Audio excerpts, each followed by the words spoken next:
Chapter 1. After leaving Vienna, and long before you come to Budapest, the Danube enters a region of singular loneliness and desolation, where its waters spread away on all sides, regardless of a main channel, and the country becomes a swamp for miles upon miles, covered by a vast sea of low willow bushes. On the big maps, this deserted area is painted in a fluffy blue, growing fainter in color as it leaves the banks, and across it may be seen in large, straggling letters the word Sumpf, meaning marshes. In high flood, this great acreage of sand, shingle beds, and willow-grown islands is almost topped by the water. But in normal seasons, the bushes bend and rustle in the free winds,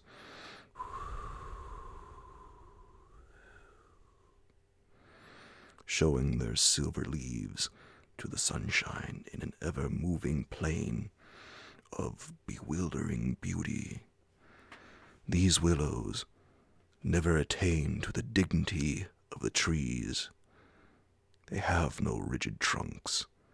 They remain humble bushes with rounded tops and soft outline, swaying on slender stems that answer to the least pressure of the wind.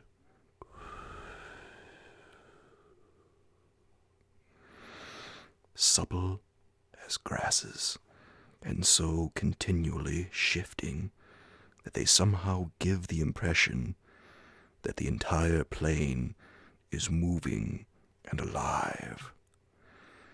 For the wind sends waves rising and falling over the whole surface, waves of leaves instead of waves of water.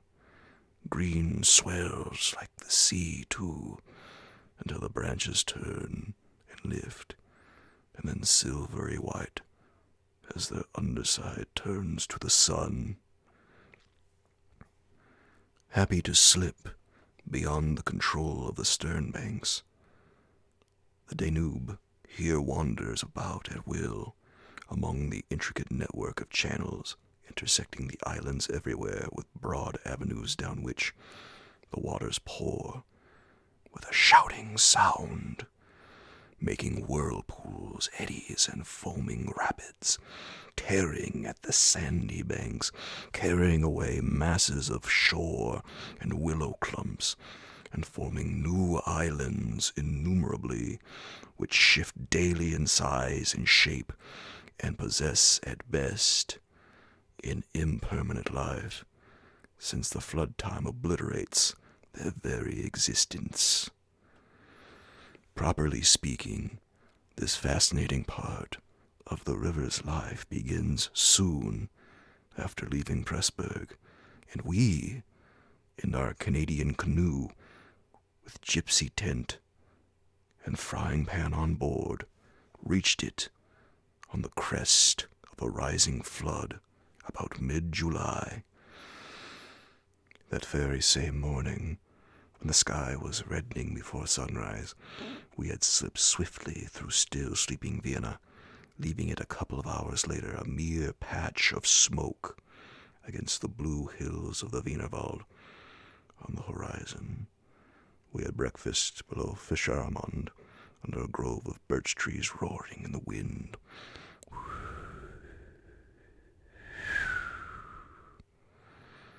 And had then swept on the tearing current past Ort, Hainburg, Bechenel, the old Roman Carnuntum of Marcus Aurelius, and so under the frowning heights of Felsen, on a spur of the Carpathians, where the march steals in quietly from the left, and the frontier is crossed between Austria and Hungary. Racing along at 12 kilometers an hour soon took us well into Hungary, and the muddy waters, sure sign of flood, sent us aground on many a shingle bed, and twisted us like a cork in many a sudden belching whirlpool before the towers of Pressburg, Hungarian Pezunia, showed against the sky.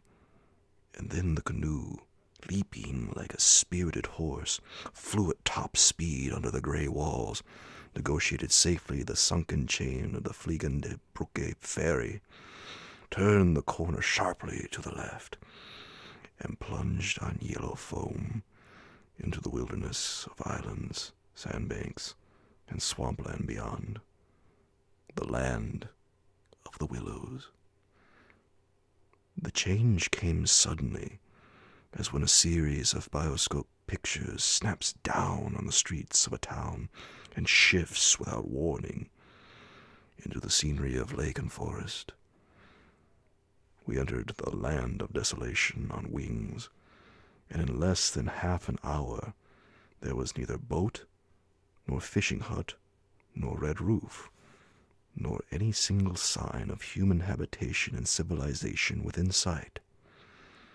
The sense of remoteness from the world of humankind, the utter isolation, the fascination of this singular world of willows, winds, and waters, instantly laid its spell upon us both, so that we allowed laughingly to one another that we ought by rights to have held some special kind of passport to admit us, and that we had, somewhat audaciously, come without asking leave into a separate little kingdom of wonder and magic, a kingdom that was reserved for the use of others who had a right to it, with everywhere unwritten warnings to trespassers for those who had the imagination to discover them. Though still early in the afternoon, the ceaseless buffetings of a most tempestuous wind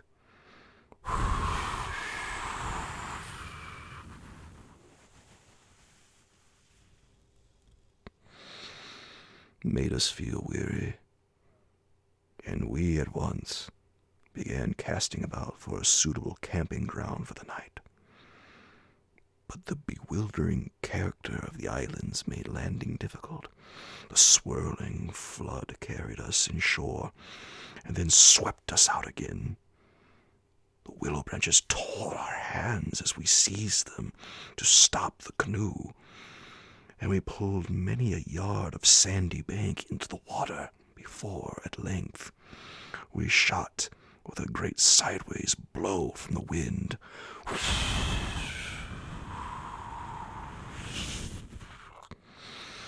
into a backwater, and managed to beach the bows in a cloud of spray. Then we lay panting and laughing after our exertions on the hot yellow sand, sheltered from the wind, and in the full blaze of a scorching sun, a cloudless blue sky above, and an immense army of dancing, shouting willow bushes closing in from all sides, shining with spray and clapping their 1,000 little hands as though to applaud the success of our efforts. "What a river," I said to my companion, thinking of all the way we had traveled from the source in the Black Forest, and how he had often been obliged to wade and push in the upper shallows at the beginning of June. "Won't stand much nonsense now, will it?" he said, pulling the canoe a little farther into safety up the sand, and then composing himself for a nap. I lay by his side, happy and peaceful in the bath of the elements, water, wind, sand, and the great fire of the sun, thinking of the long journey that lay behind us, and of the great stretch before us to the Black Sea, and how lucky I was to have such a delightful and charming traveling companion as my friend, the Swede. We had made many similar journeys together, but the Danube, more than any other river I knew, impressed us from the very beginning with its aliveness. From its tiny bubbling entry into the world among the pinewood gardens of Deneshigen until this moment when it began to play the great river game of losing itself among the deserted swamps, unobserved, unrestrained. It had seemed to us like following the growth of some living creature, sleepy at first, but later developing violent desires. As it became conscious of its deep soul, it rolled like some huge fluid being through all the countries we had passed, holding our little craft on its mighty shoulders, playing roughly with us sometimes, yet always friendly and well-meaning, till at length we had come inevitably to regard it as a great personage. How indeed could it be otherwise, since it told us so much of its secret life? At night, we heard it singing to the moon as we lay in our tent, uttering that odd sibilant note peculiar to itself, and said to be caused by the rapid tearing of pebbles along its bed. So great is its hurrying speed. We knew, too, the voice of its gurgling whirlpools, suddenly bubbling up on a surface previously quite calm, the roar of its shallows and swift rapids, its constant steady thundering below all mere surface sounds, and that ceaseless tearing of its icy waters at the banks. How it stood up and shouted when the rains fell flat upon its face, and how its laughter roared out when the wind blew upstream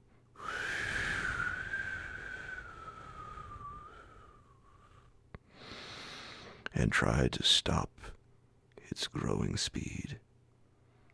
We knew all its sounds and voices, its tumblings and foamings, its unnecessary splashing against the bridges, that self-conscious chatter when there were hills to look on, the affected dignity of its speech when it passed through the little towns, far too important to laugh, and all these faint, sweet whisperings when the sun caught it fairly in some slow curve and poured down upon it till the steam rose. It was full of tricks, too, in its early life before the great world knew it.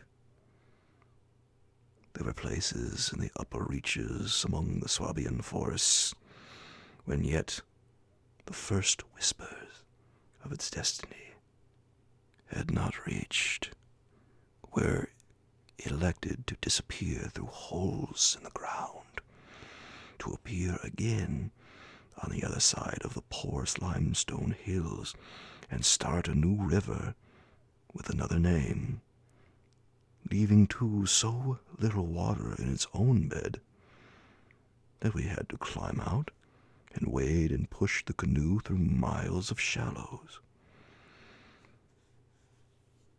And a chief pleasure in those early days of its irresponsible youth was to lie low, like Brer Fox, just before the little turbulent tributaries came to join it from the Alps, and to refuse to acknowledge them when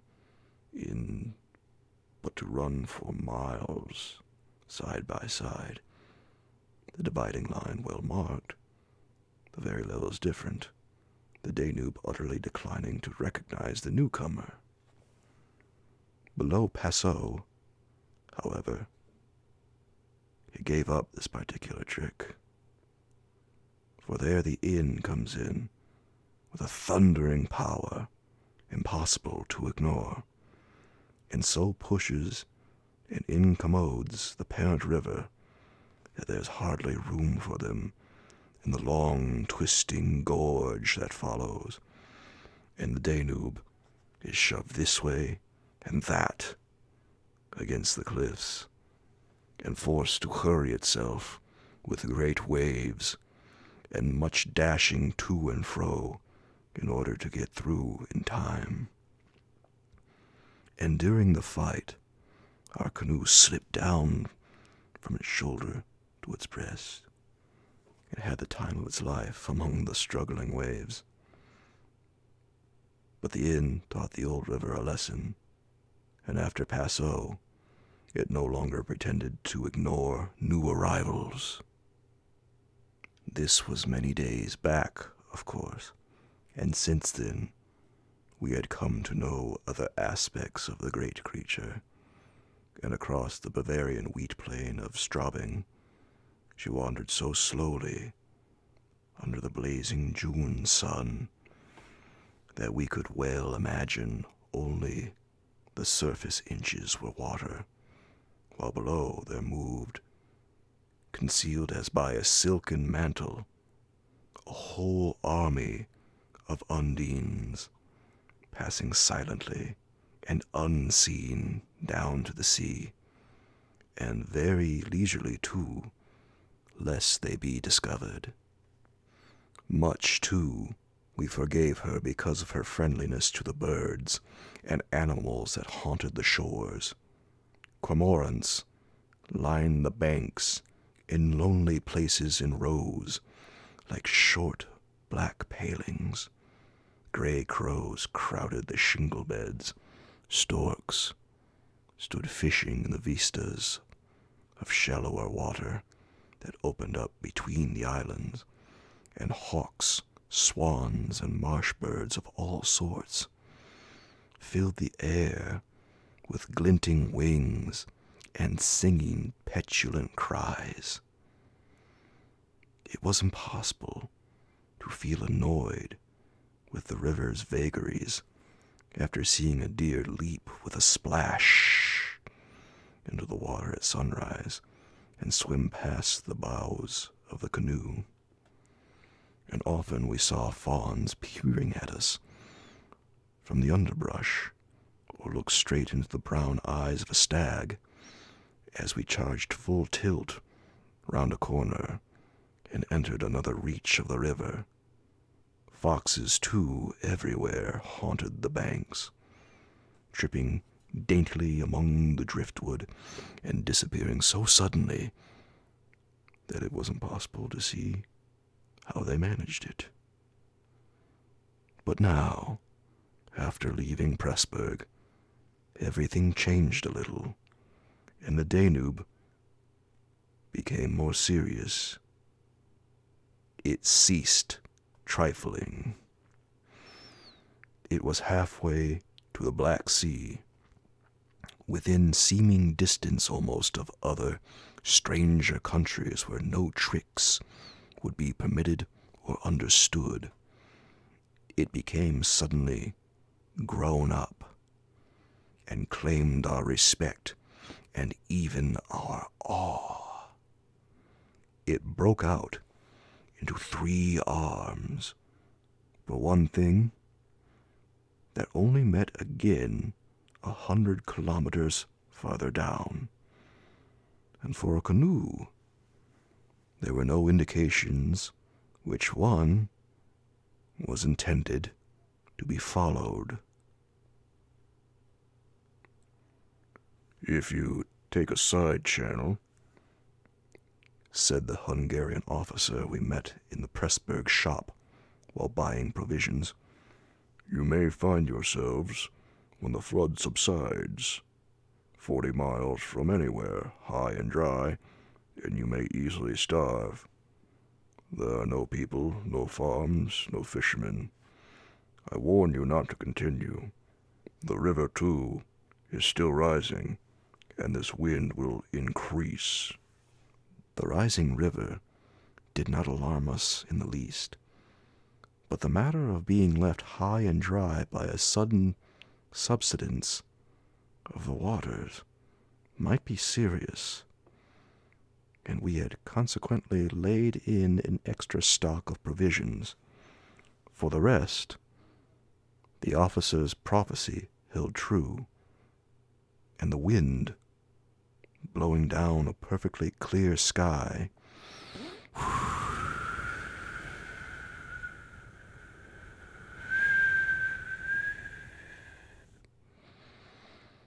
increased steadily till it reached the dignity of a westerly gale. It was earlier than usual when we camped, for the sun was a good hour or two from the horizon, and leaving my friend still asleep on the hot sand, I wandered about in desultory examination of our hotel.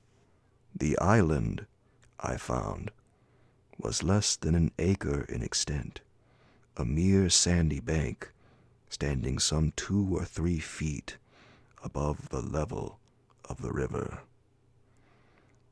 The far end, pointing into the sunset, was covered with flying spray, which the tremendous wind drove off the crests of the broken waves.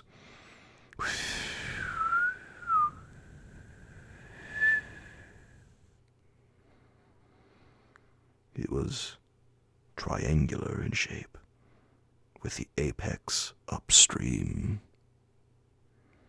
I stood there for several minutes, watching the impetuous crimson flood bearing down with a shouting roar,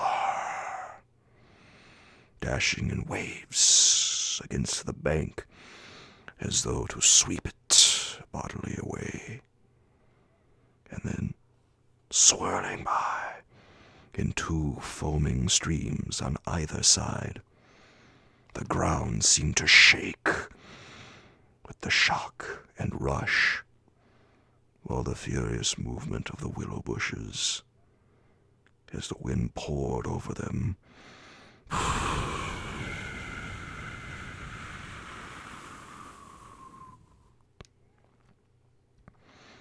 increased the curious illusion that the island itself actually moved.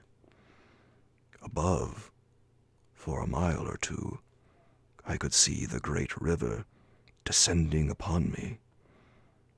It was like looking up the slope of a sliding hill, white with foam, and leaping up everywhere to show itself to the sun. The rest of the island was too thickly grown with willows to make walking pleasant, but I made the tour nevertheless. From the lower end, the light, of course, changed, and the river looked dark and angry. Only the backs of the flying waves were visible, streaked with foam, and pushed forcibly by the great puffs of wind that fell upon them from behind.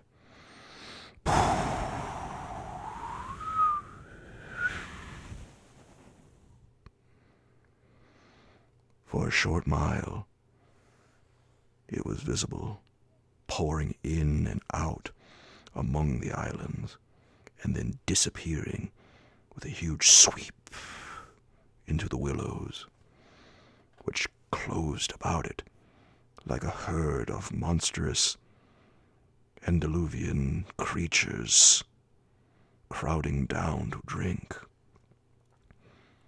They made me think of gigantic sponge-like growths that sucked the river up into themselves. They caused it to vanish from sight. They herded there together in such overpowering numbers.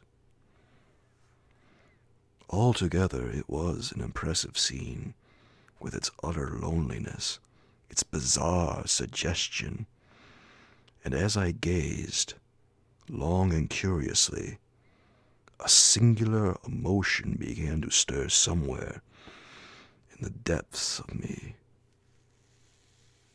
Midway in my delight of the wild beauty, there crept, unbidden and unexplained, a curious feeling of disquietude, almost of alarm. A rising river, perhaps, always suggests something of the ominous. Many of the little islands I saw before me would probably have been swept away by the morning.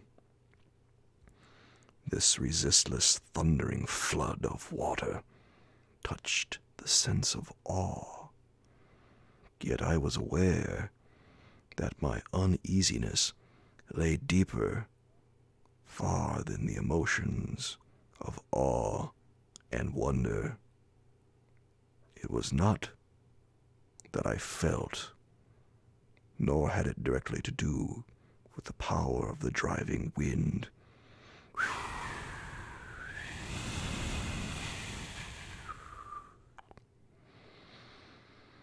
This shouting hurricane that might almost carry up a few acres of willows into the air and scatter them like so much chaff over the landscape. The wind was simply enjoying itself, for nothing rose out of the flat landscape to stop it, and I was conscious of sharing its great game with a kind of pleasurable excitement. Yet this novel emotion had nothing to do with the wind. Indeed, so vague was the sense of distress I experienced that it was impossible to trace it to its source and deal with it accordingly, though I was aware somehow that it had to do with my realization of our utter insignificance before this unrestrained power of the elements about me. The huge grown river had something to do with it too, a vague, unpleasant idea that we had somehow trifled with these great elemental forces in whose power we lay helpless every hour of the day and night. For here indeed they were gigantically at play together, and the sight appealed to the imagination. But my emotion, so far as I could understand it, seemed to attach itself more particularly to the willow bushes, to these acres and acres of willows, crowding, so thickly growing there, swarming everywhere the eye could reach, pressing upon the river as though to suffocate it, standing in dense array, mile after mile beneath the sky, watching, waiting, listening,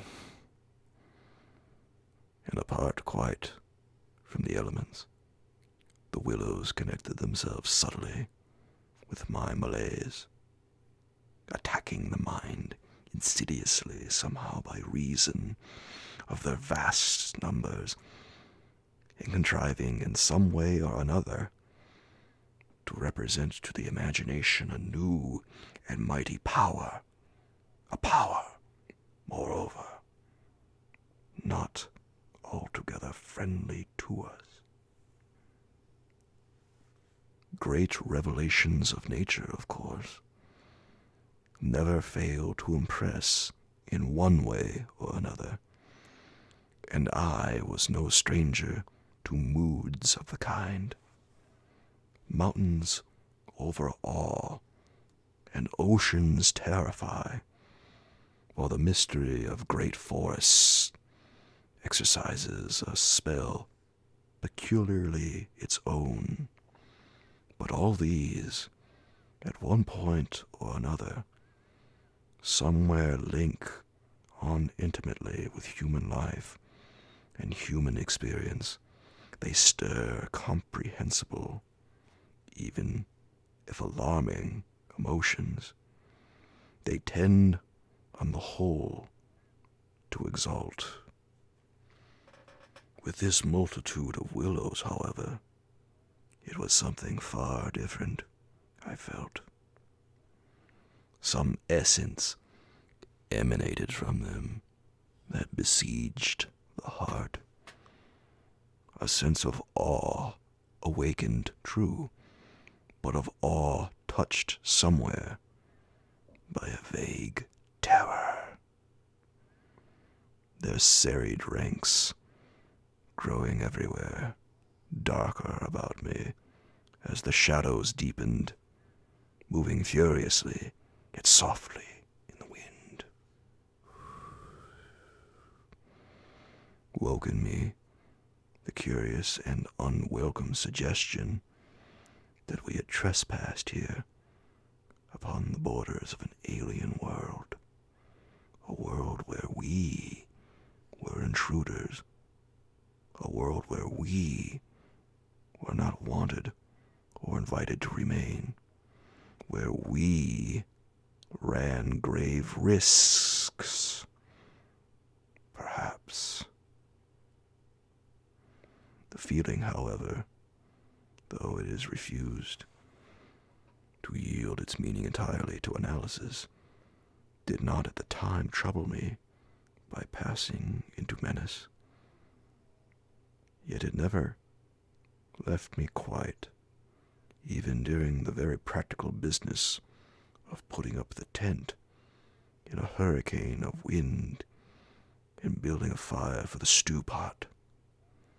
It remained just enough to bother and perplex, and to rob a most delightful camping ground of a good portion of its charm. To my companion, however, I said nothing, for he was a man I considered devoid of imagination. In the first place, I could never have explained to him what I meant, and in the second, he would have laughed stupidly at me if I had. There was a slight depression in the center of the island, and here we pitched the tent. The surrounding willows broke the wind a bit. "A poor camp," observed the imperturbable Swede, when at last the tent stood upright. "No stones and precious little firewood. I'm for moving on early tomorrow, eh? This sand won't hold anything." But the experience of a collapsing tent at midnight had taught us many devices, and we made the cozy gypsy house as safe as possible, and then set about collecting a store of wood to last till bedtime. Willow bushes drop no branches, and driftwood was our only source of supply. We hunted the shores pretty thoroughly. Everywhere the banks were crumbling as the rising flood tore at them and carried away great portions with a splash and gurgle. "The island's much smaller than when we landed," said the accurate Swede. "It won't last long at this rate. We'd better drag the canoe close to the tent and be ready to start at a moment's notice. I shall sleep in my clothes." He was a little distance off, climbing along the bank, and I heard his rather jolly laugh as he spoke. "By Jove!" I heard him call a moment later, and turned to see what had caused his exclamation. But for the moment, he was hidden by the willows, and I could not find him. "What in the world's this?" I heard him cry again, and this time his voice had become serious. I ran up quickly and joined him on the bank. He was looking over the river, pointing at something in the water. "Good heavens! It's a man's body!" he cried excitedly. "Look!" A black thing, turning over and over in the foaming waves, swept rapidly past. It kept disappearing and coming up to the surface again. It was about 20 feet from the shore, and just as it was opposite to where we stood, it lurched round and looked straight at us. We saw its eyes, reflecting the sunset and gleaming an odd yellow as the body turned over. Then it gave a swift, gulping plunge and dived out of sight in a flash. "An otter, by gad!" we exclaimed in the same breath, laughing. It was an otter, alive and out on the hunt. Yet it had looked exactly like the body of a drowned man turning helplessly in the current. Far below it came to the surface once again, and we saw its black skin, wet and shining in the sunlight. Then, too, just as we turned back, our arms full of driftwood, another thing happened to recall us to the riverbank. This time, it really was a man. And what was more, a man in a boat. Now, a small boat on the Danube was an unusual sight at any time. But here in this deserted region, and at flood time, it was so unexpected as to constitute a real event. We stood and stared. Whether it was due to the slanting sunlight or the refraction from the wonderfully illumined water, I cannot say. But whatever the cause, I found it difficult to focus my sight properly upon the flying apparition. It seemed, however, to be a man standing upright in a sort of flat-bottomed boat, steering with a long oar and being carried down the opposite shore at a tremendous pace. He apparently was looking across in our direction, but the distance was too great, and the light too uncertain for us to make out very plainly what he was about. It seemed to me that he was gesticulating and making signs at us. His voice came across the water to us, shouting something furiously, but the wind drowned it so that no single word was audible.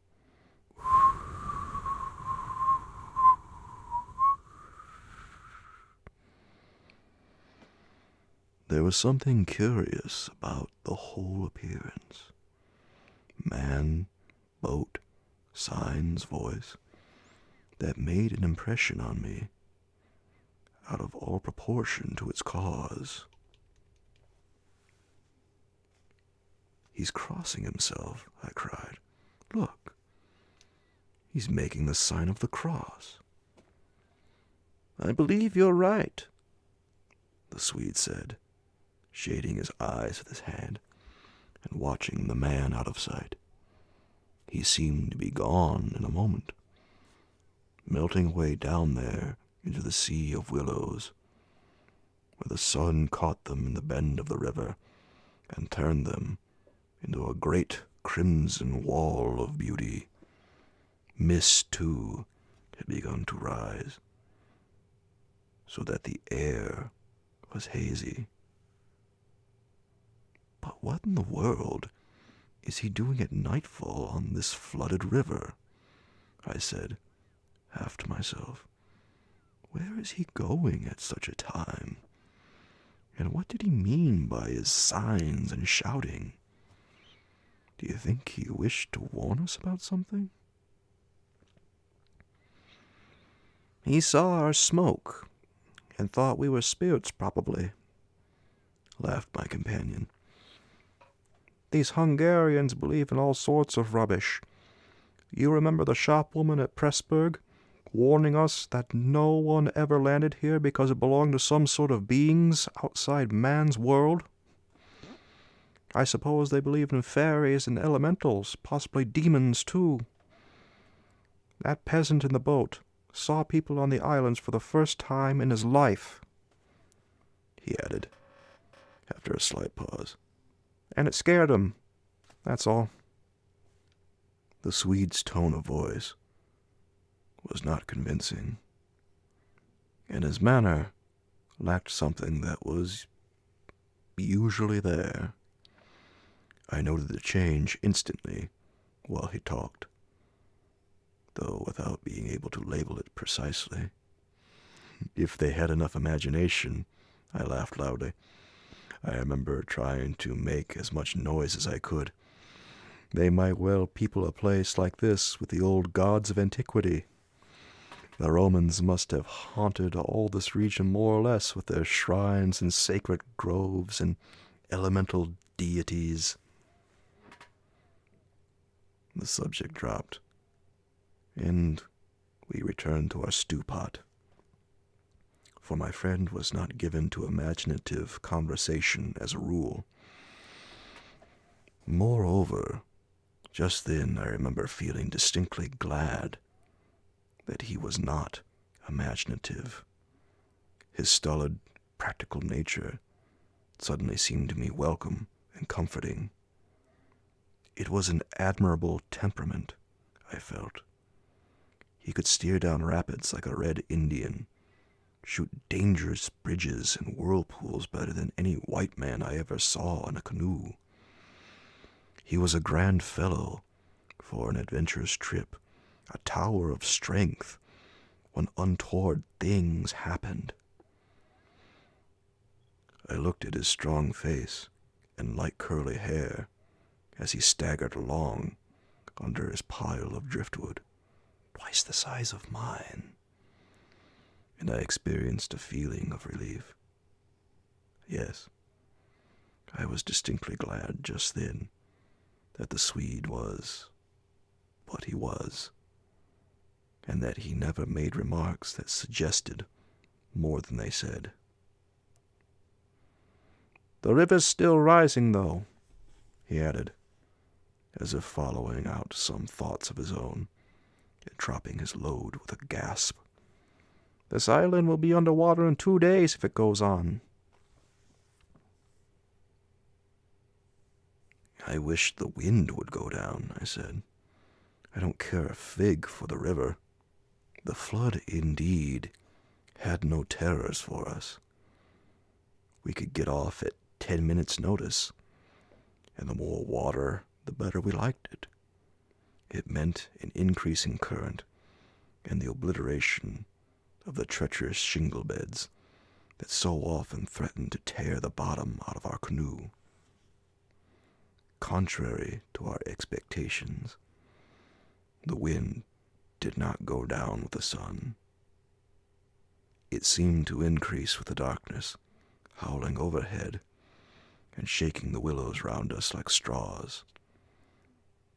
Curious sounds accompanied it sometimes, like the explosion of heavy guns, and it fell upon the water and the island in great flat blows of immense power. It made me think of the sounds a planet must make, could we only hear it, driving along through space. But the sky kept wholly clear of clouds, and soon after supper, the full moon rose up in the east and covered the river and the plain of shouting willows with a light like the day. We lay on the sandy patch beside the fire, smoking, listening to the noises of the night around us, and talking happily of the journey we had already made, and of our plans ahead.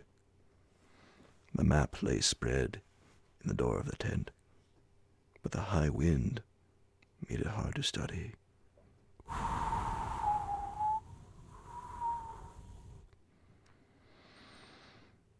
And presently we lowered the curtain and extinguished the lantern. The firelight was enough to smoke and see each other's faces by, and the sparks flew about overhead like fireworks. A few yards beyond, the river gurgled and hissed, and from time to time a heavy splash announced the falling away of further portions of the bank. Our talk, I noticed, had to do with the faraway scenes and incidents of our first camps in the Black Forest, or of other subjects altogether remote from the present setting, for neither of us spoke of the actual moment more than was necessary, almost as though we had agreed tacitly to avoid discussion of the camp and its incidents. Neither the otter nor the boatman, for instance, received the honor of a single mention, though ordinarily these would have furnished discussion for the greater part of the evening.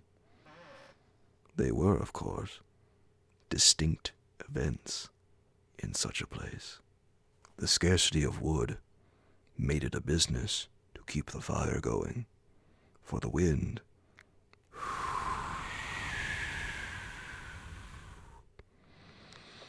that drove the smoke in our faces wherever we sat helped at the same time to make a forced draught. We took it in turn to make some foraging expeditions into the darkness, and the quantity the Swede brought back always made me feel that he took an absurdly long time finding it. For the fact was, I did not care much about being left alone, and yet it always seemed to be my turn to grub about among the bushes or scramble along the slippery banks in the moonlight. The long days' battle with wind and water, such wind and such water, had tired us both, and an early bed was the obvious program. Yet neither of us made the move for the tent. We lay there, tending the fire, talking in desultory fashion, peering about us into the dense willow bushes, and listening to the thunder of wind and river. The loneliness of the place had entered our very bones, and silence seemed natural, for after a bit the sound of our voices became a trifle unreal and forced.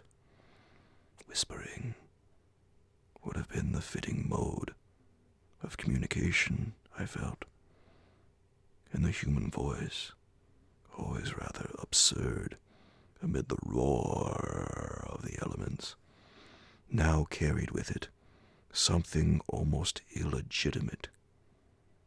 It was like talking out loud in church, or in some place where it was not lawful, perhaps not quite safe, to be overheard. The eeriness of this lonely island, set among a million willows, swept by hurricane, and surrounded by hurrying deep waters, touched us both, I fancy.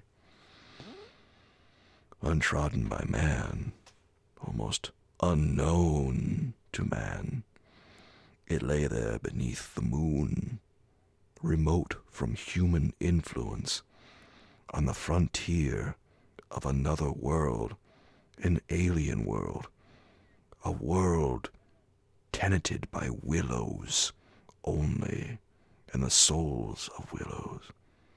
And we, in our rashness, had dared to invade it, even to make use of it. Something more than the power of its mystery stirred in me as I lay on the sand, feet to fire, and peered up through the leaves at the stars. For the last time, I rose to get firewood. "When this is burnt up," I said firmly, "I shall turn in." And my companion watched me lazily as I moved off into the surrounding shadows. For an unimaginative man, I thought he seemed unusually receptive that night, unusually open to suggestion of things other than sensory. He too was touched by the beauty and loneliness of the place. I was not altogether pleased, I remember, to recognize this slight change in him, and instead of immediately collecting sticks, I made my way to the far point of the island, where the moonlight on plain and river could be seen to better advantage. The desire to be alone had come suddenly upon me.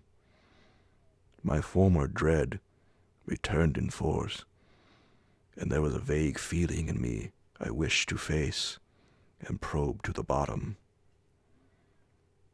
When I reached the point of sand jutting out among the waves, the spell of the place descended upon me with a positive shock.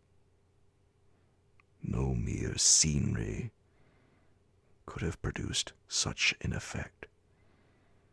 There was something more here, something to alarm. I gazed across the waste of wild waters. I watched the whispering willows. I heard the ceaseless beating of the tireless wind.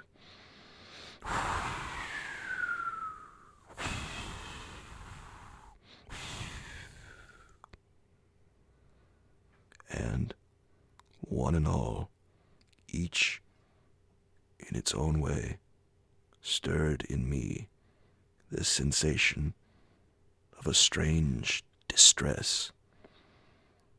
But the willows especially,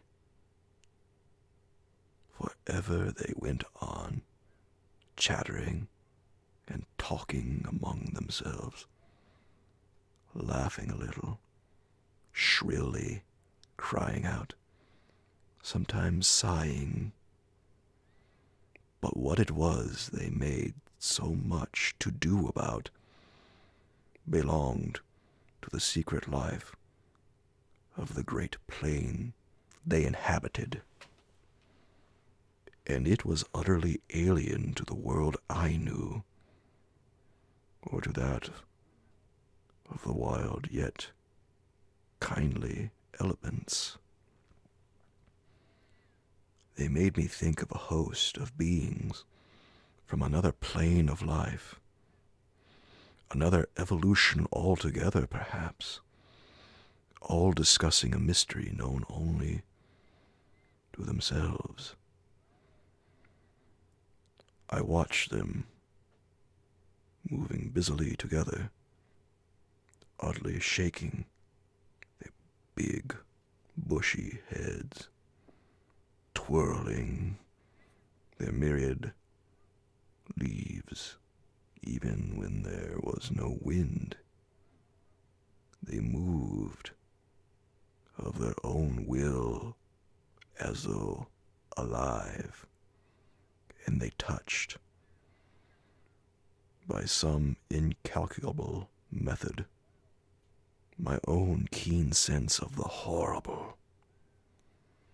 There they stood in the moonlight, like a vast army surrounding our camp, shaking their innumerable silver spears defiantly, formed all ready for an attack. The psychology of places, for some imaginations at least, is very vivid. For the wanderer, especially, camps have their note, either of welcome or rejection. At first it may not always be apparent, because the busy preparations of tent and cooking prevent, but with the first pause, after supper usually, it comes and announces itself, and the note of this willow camp now became unmistakably plain to me. We were interlopers, trespassers. We were not welcomed. The sense of unfamiliarity grew upon me as I stood there watching. We touched the frontier of a region where our presence was resented. For a night's lodging, we might perhaps be tolerated, but for a prolonged and inquisitive stay, no. By all the gods of the trees and wilderness, no. We were the first human influences upon this island, and we were not wanted. The Willows were against us. Strange thoughts like these, bizarre fancies, born I know not whence, found lodgment in my mind as I stood listening.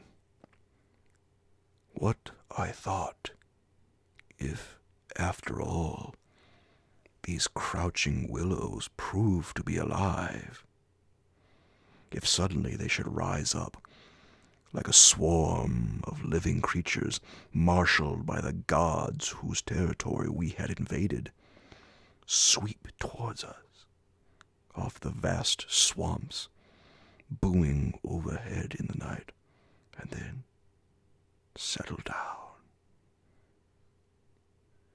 As I looked, it was so easy to imagine they actually moved, crept nearer, retreated a little, huddled together in masses, hostile, waiting for the great wind that should finally start them a-running. I could have sworn their aspect changed a little, and the ranks deepened and pressed more closely together. The melancholy shrill cry of a night bird sounded overhead, and suddenly I nearly lost my balance as the piece of bank I stood upon fell with a great splash into the river, undermined by the flood. I stepped back just in time and went on hunting for firewood again, half laughing at the odd fancies that crowded so thickly into my mind and cast their spell upon me. I recalled the Swede's remark about moving on next day, and I was just thinking that I fully agreed with him when I turned with a start and saw the subject of my thoughts standing immediately in front of me. He was quite close. The roar of the elements had covered his approach. "You've been gone so long," he shouted above the wind.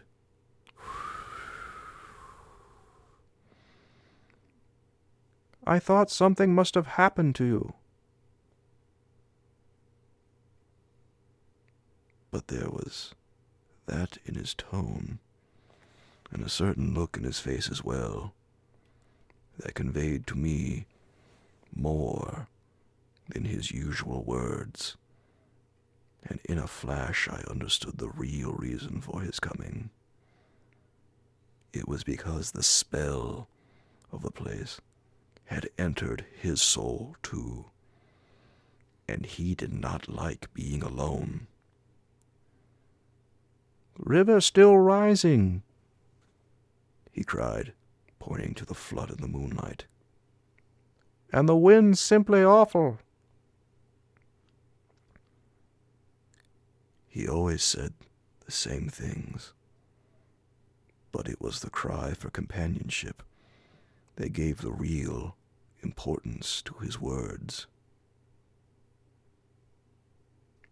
"Lucky," I cried back. "Our tent's in the hollow. I think it'll hold all right."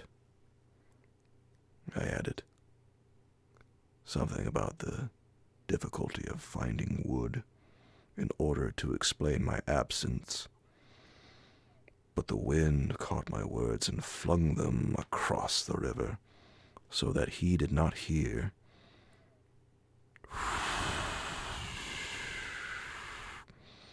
But just looked at me through the branches, nodding his head. "Lucky if we get away without disaster," he shouted, or words to that effect, and I remember feeling half angry with him for putting the thought into words, for it was exactly what I felt myself. There was disaster impending somewhere, and the sense of presentiment lay unpleasantly upon me. We went back to the fire and made a final blaze, poking it up with our feet. We took a last look round. But for the wind, the heat would have been unpleasant. I put this thought into words, and I remember my friend's reply struck me oddly, that he would rather have the heat, the ordinary July weather, than this diabolical wind. Everything was snug for the night. The canoe lying turned over beside the tent, with both yellow paddles beneath her, the provision sack hanging from a willow stem, and the washed-up dishes removed to a safe distance from the fire, all ready for the morning meal. We smothered the embers of the fire with sand, and then turned in. The flap of the tent door was up, and I saw the branches and the stars and the white moonlight, the shaking willows, and the heavy, buffetings of the wind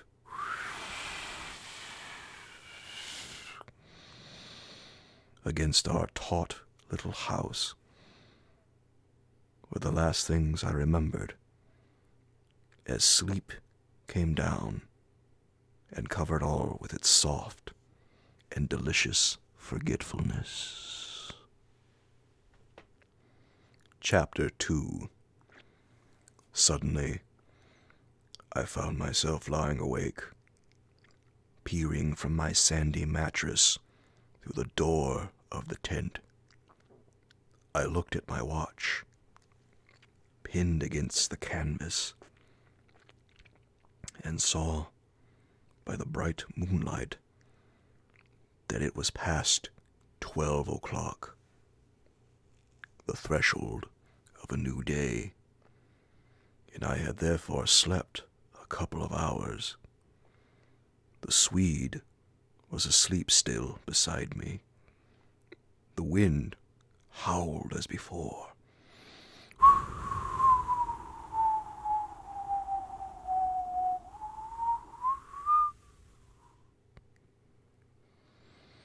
Something plucked at my heart and made me feel afraid. There was a sense of disturbance in my immediate neighborhood. I sat up quickly and looked out. The trees were swaying violently, to and fro as the gusts smote them.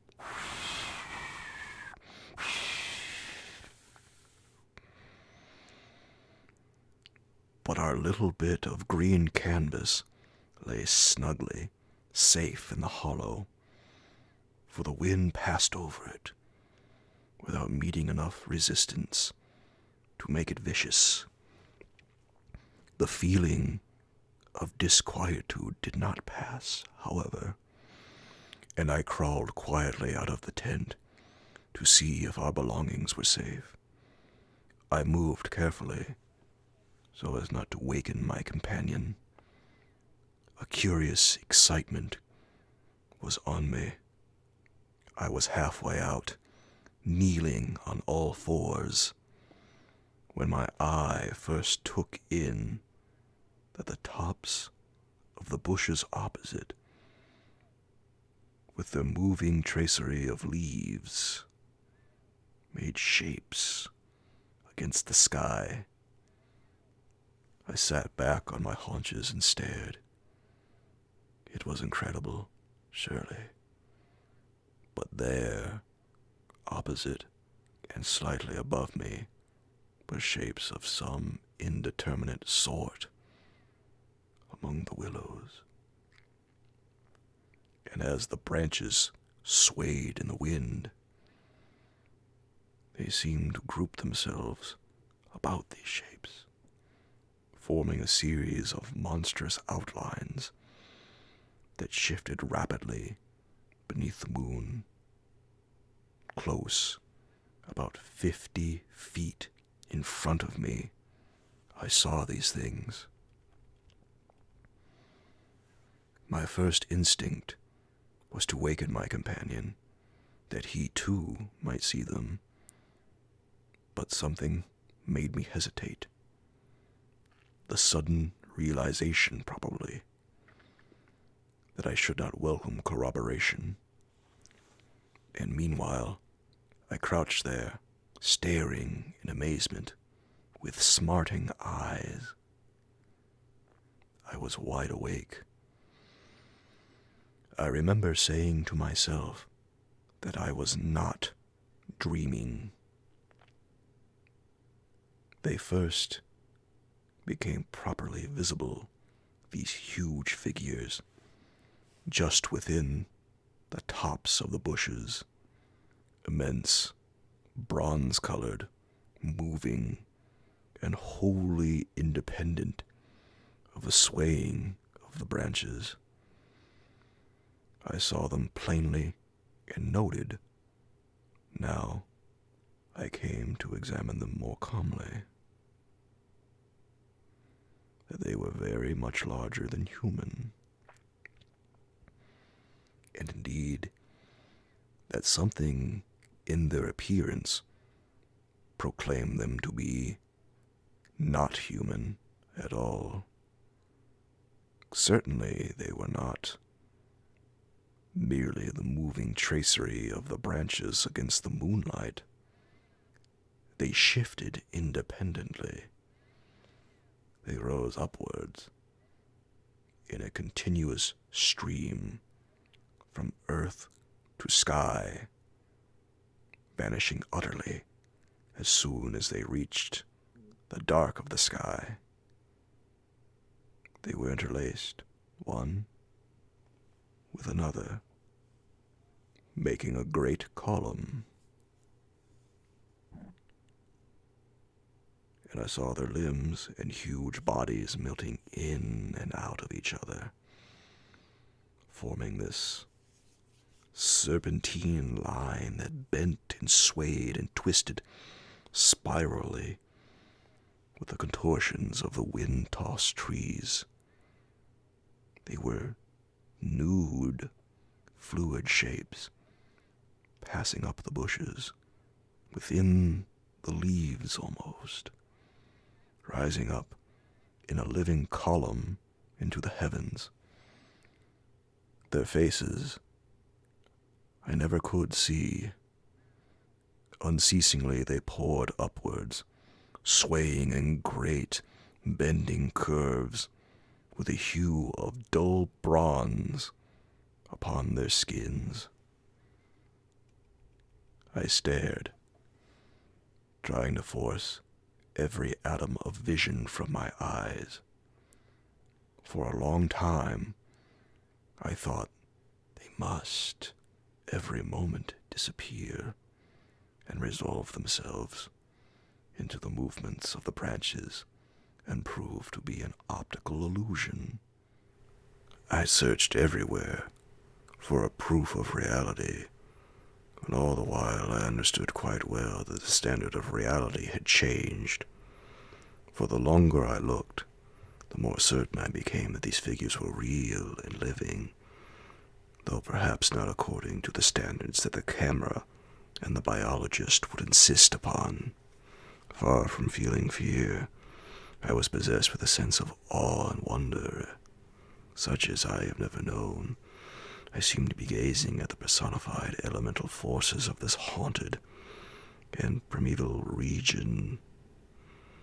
Our intrusion had stirred the powers of the place into activity.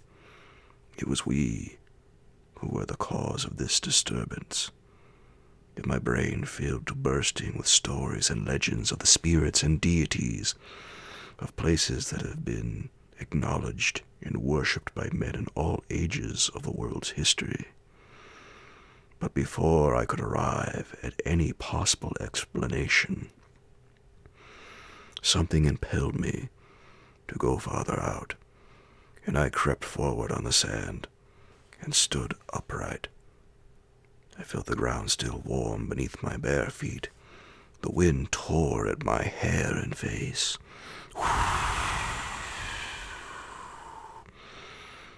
And the sound of the river burst upon my ears with a sudden roar. These things I knew were real, and proved that my senses were acting normally. Yet the figures still rose from earth to heaven, silent, majestically, in a great spiral of grace and strength. It overwhelmed me at length with a genuine deep emotion of worship. I felt that I must fall down and worship, absolutely worship. Perhaps in another minute I might have done so, when a gust of wind swept against me with such force that it blew me sideways.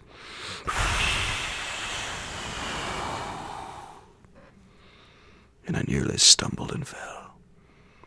It seemed to shake the dream violently out of me. At least it gave me another point of view somehow. The figures still remained, still ascended into heaven from the heart of the night. But my reason at last began to assert itself. It must be a subjective experience, I argued. None the less real for that, but still subjective. The moonlight and the branches combined to work out these pictures upon the mirror of my imagination. And for some reason, I projected them outwards and made them appear objective. I knew this must be the case, of course. I took courage and began to move forward across the open patches of sand. By Jove, though, was it all hallucination? Was it merely subjective? Did not my reason argue in the old futile way from the little standard of the known? I only know that great column of figures ascended darkly into the sky for what seemed a very long period of time, and with a very complete measure of reality, as most men are accustomed to gauge reality. Then suddenly, they were gone. And once they were gone, and the immediate wonder of their great presence had passed, fear came down upon me with a cold rush. The esoteric meaning of this lonely and haunted region suddenly flamed up within me, and I began to tremble dreadfully. I took a quick look round, a look of horror that came near to panic, calculating vainly ways of escape, and then realizing how helpless I was to achieve anything really effective, I crept silently into the tent and lay down again upon my sandy mattress, first lowering the door curtain to shut out the sight of the willows in the moonlight, and then burying my head as deeply as possible beneath the blankets to deaden the sound of the terrifying wind.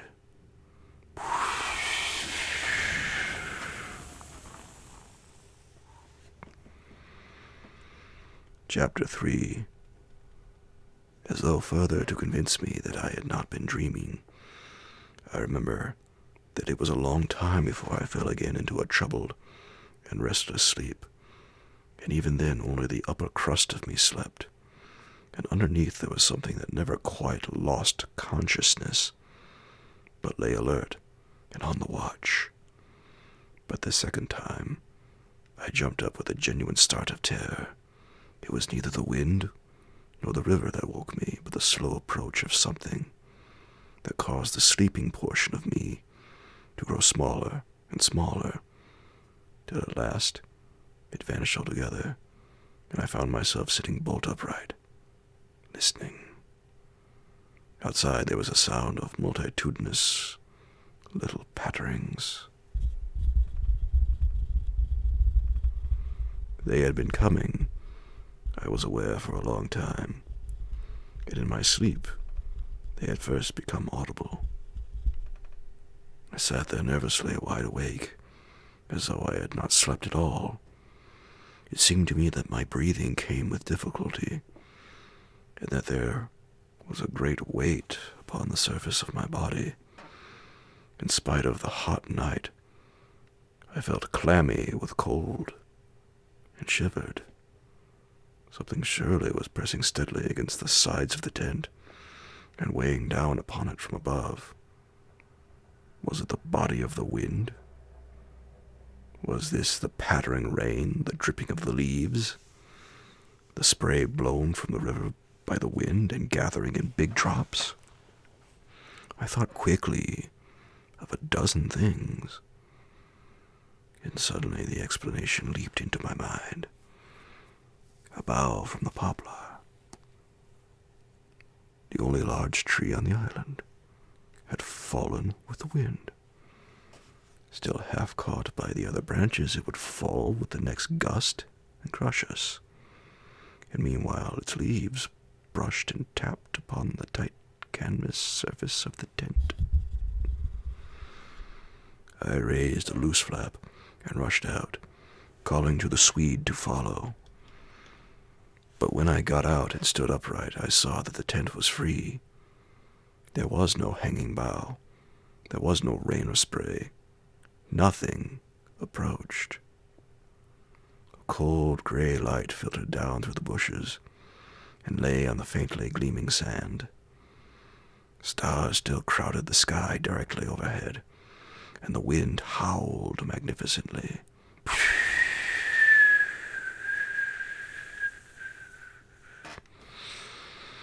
But the fire no longer gave out any glow, and I saw the east reddening in streaks through the trees. Several hours must have passed since I stood there before watching the ascending figures, and the memory of it now came back to me horribly, like an evil dream. Oh, how tired it made me feel, that ceaseless raging wind. Yet, through the deep lassitude of a sleepless night that was on me, my nerves were tingling with the activity of an equally tireless apprehension, and all idea of repose was out of the question. The river I saw had risen further. Its thunder filled the air, and a fine spray made itself felt through my thin sleeping shirt.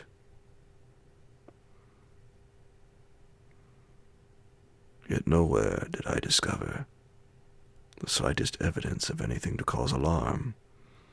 This deep, prolonged disturbance in my heart remained wholly unaccounted for.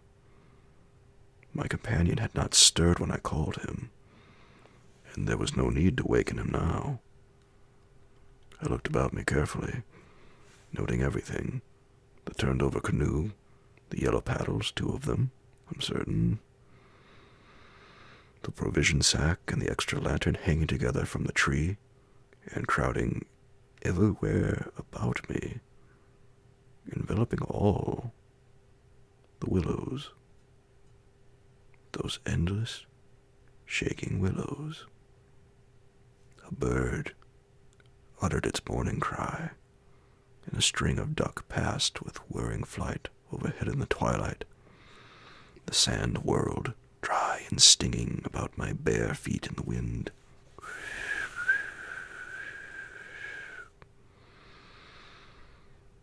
I walked around the tent, and then went out a little way into the bush, so that I could see across the river to the farther landscape, and the same profound yet indefinable emotion of distress seized upon me again as I saw the interminable sea of bushes stretching to the horizon, looking ghostly and unreal in the wan light of dawn. I walked softly here and there, still puzzling over that odd sound of infinite pattering, and of that pressure upon the tent that had wakened me. It must have been the wind, I reflected. The wind bearing upon the loose, hot sand, driving the dry particles smartly against the taut canvas. The wind dropping heavily upon our fragile roof. Yet, all the time, my nervousness and malaise increased appreciably. I crossed over to the farther shore and noted how the coastline had altered in the night, and what masses of sand the river had torn away. I dipped my hands and feet into the cool curd and bathed my forehead. Already there was a glow of sunrise in the sky, and the exquisite freshness of coming day. On my way back, I passed purposely beneath the very bushes where I had seen the column of figures rising into the air, and midway among the clumps, I suddenly found myself overtaken by a sense of vast terror. From the shadows, a large figure went swiftly by. Someone passed me as sure as ever man did. It was a great staggering blow from the wind that helped me forward again.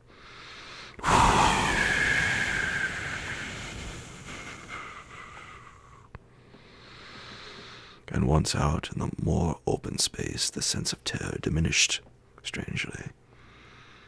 The winds were about and walking, I remember saying to myself, for the winds often move like great presences under the trees, and altogether the fear that hovered above me was such an unknown and immense kind of fear, so unlike anything I had ever felt before, that it woke a sense of awe and wonder in me that did much to counteract its worst effects.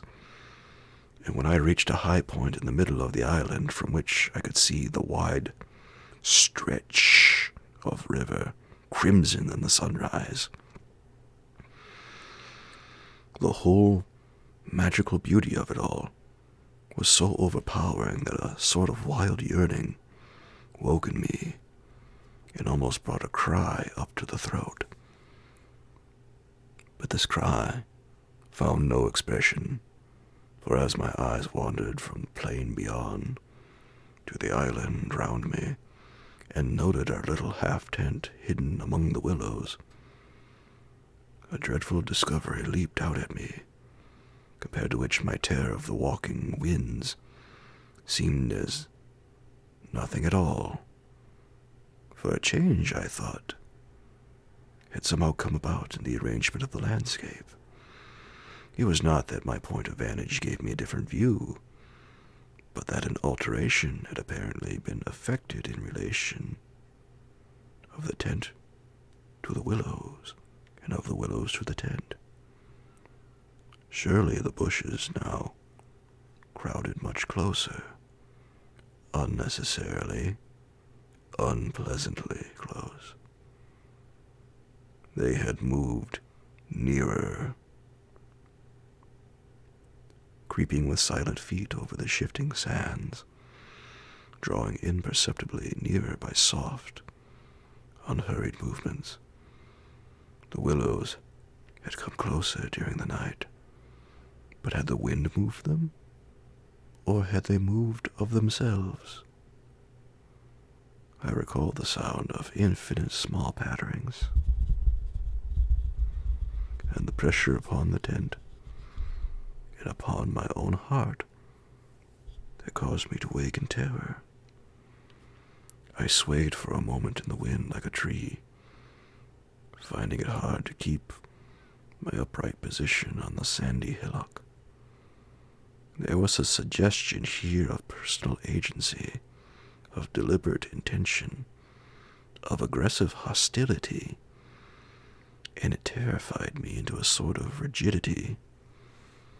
Then the reaction followed quickly. The idea was so bizarre, so absurd, that I felt inclined to laugh. But the laughter came no more readily than the cry, for the knowledge that my mind was so receptive to such dangerous imaginings brought the additional terror that it was through our minds, and not through our physical bodies, that the attack would come, and was coming. The wind buffeted me about,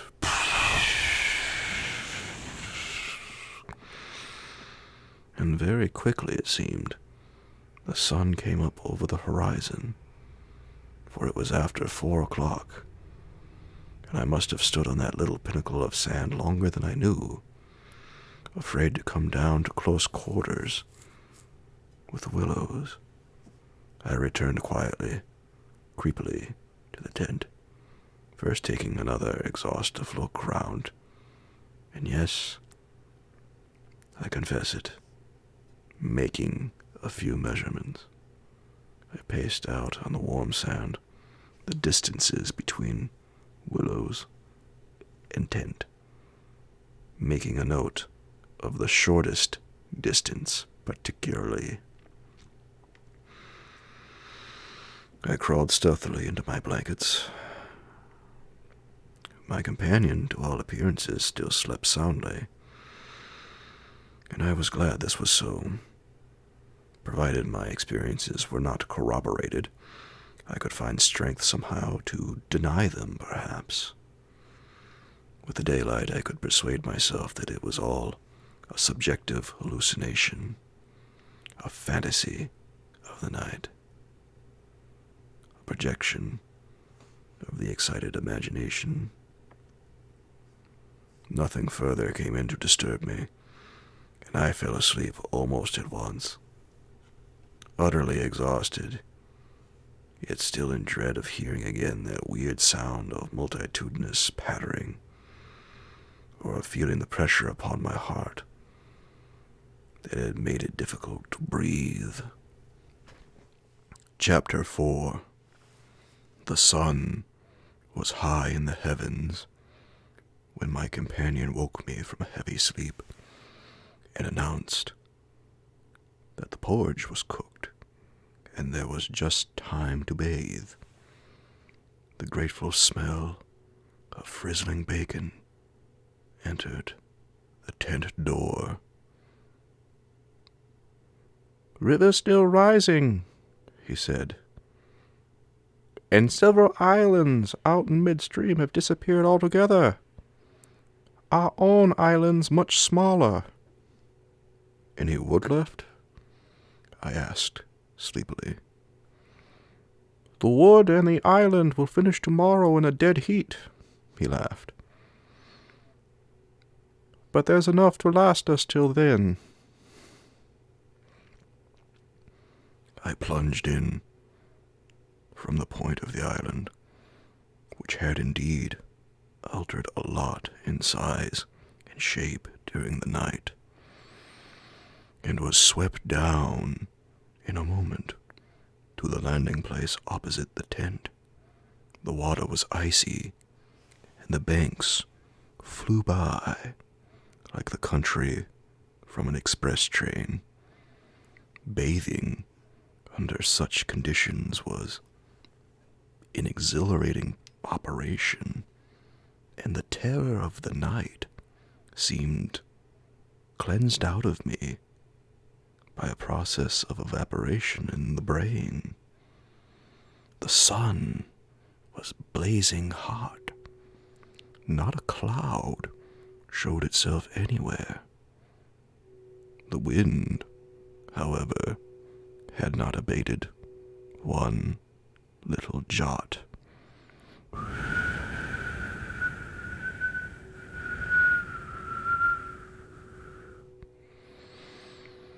Quite suddenly, then, the implied meaning of the Swede's words flashed across me, showing that he no longer wished to leave post-haste and had changed his mind. "Enough to last till tomorrow." He assumed we should stay on the island another night. It struck me as odd. The night before, he was so positive the other way. How had the change come about?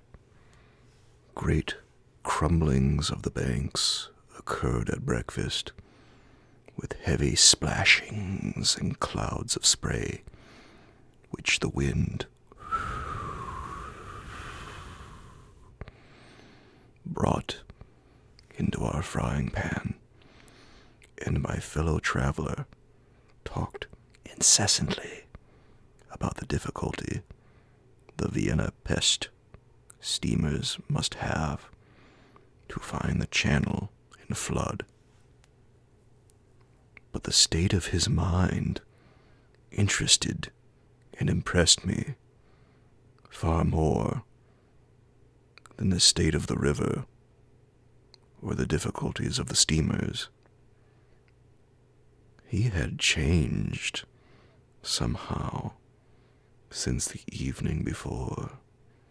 His manner was different, a trifle excited, a trifle shy, with a sort of suspicion about his voice and gestures.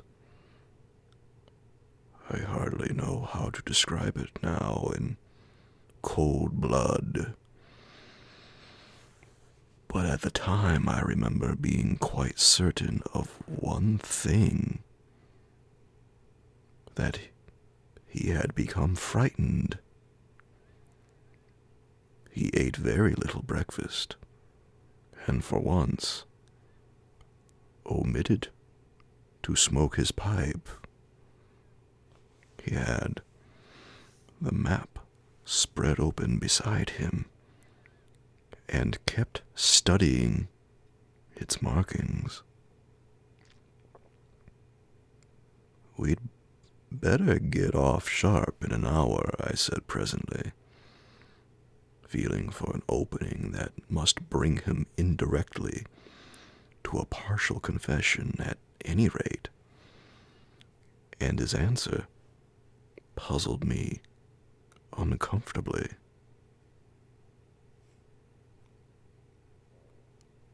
"Rather, if they'll let us." "Who will let us? The elements?" I asked quickly, with affected indifference. "The powers of this awful place, whoever they are," he replied, keeping his eyes on the map.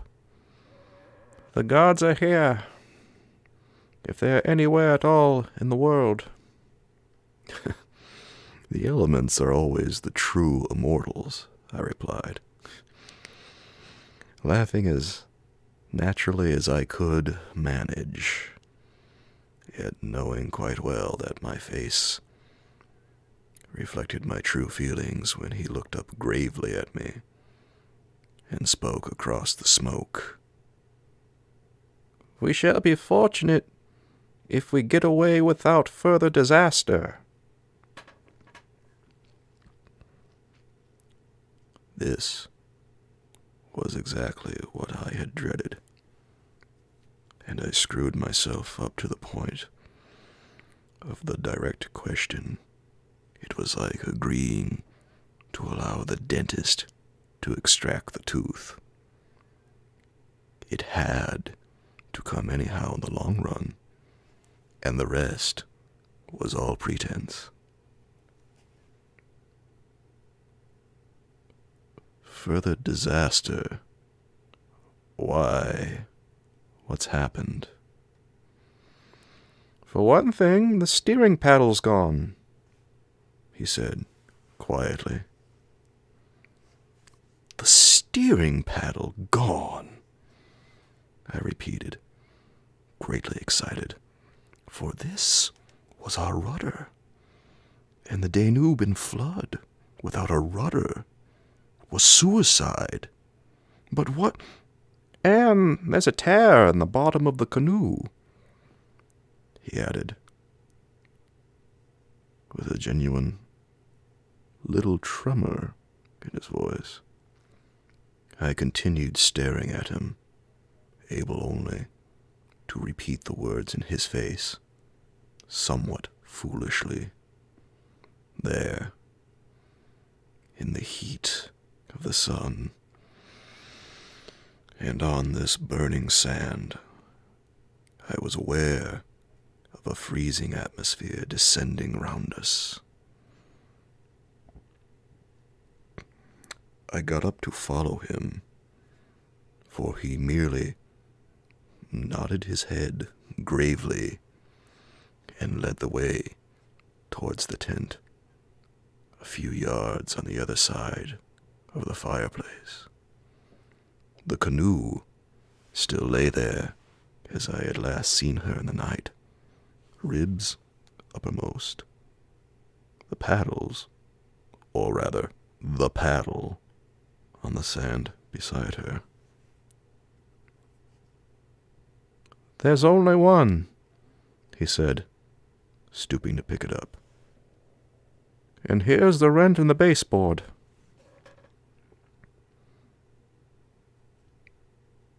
It was on the tip of my tongue to tell him that I had clearly noticed 2 paddles a few hours before. But A second impulse made me think better of it, and I said nothing. I approached to see. There was a long, finely made tear in the bottom of the canoe, where a little slither of wood had been neatly taken clean out. It looked as if the tooth of a sharp rock or snag had eaten down her length, and investigation showed that the hole went through. Had we launched out in her without observing it, we must inevitably have foundered. At first, the water would have made the wood swell so as to close the hole. But once out in midstream, the water must have poured in, and the canoe, never more than 2 inches above the surface, would have filled and sunk very rapidly. There. You see an attempt to prepare a victim for the sacrifice, I heard him saying, more to himself than me. 2 victims, rather, he added, as he bent over and ran his fingers along the slit.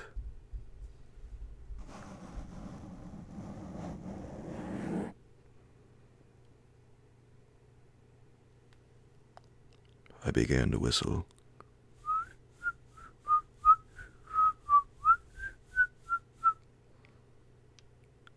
A thing I always do unconsciously when utterly nonplussed, and purposely paid no attention to his words. I was determined to consider them foolish. It wasn't there last night, he said presently, straightening up from his examination and looking anywhere but at me. We must have scratched her in landing, of course, I stopped whistling to say. The stones are very sharp. I stopped abruptly, for at that moment he turned round and met my eye squarely. I knew just as well as he did how impossible my explanation was. There were no stones to begin with. And then there's this to explain, too, he added quietly, handing me the paddle and pointing to the blade. A new and curious emotion spread freezingly over me as I took and examined it.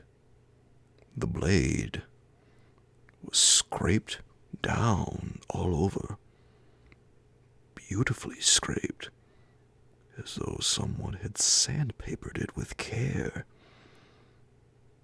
making it so thin that the first vigorous stroke must have snapped it off at the elbow.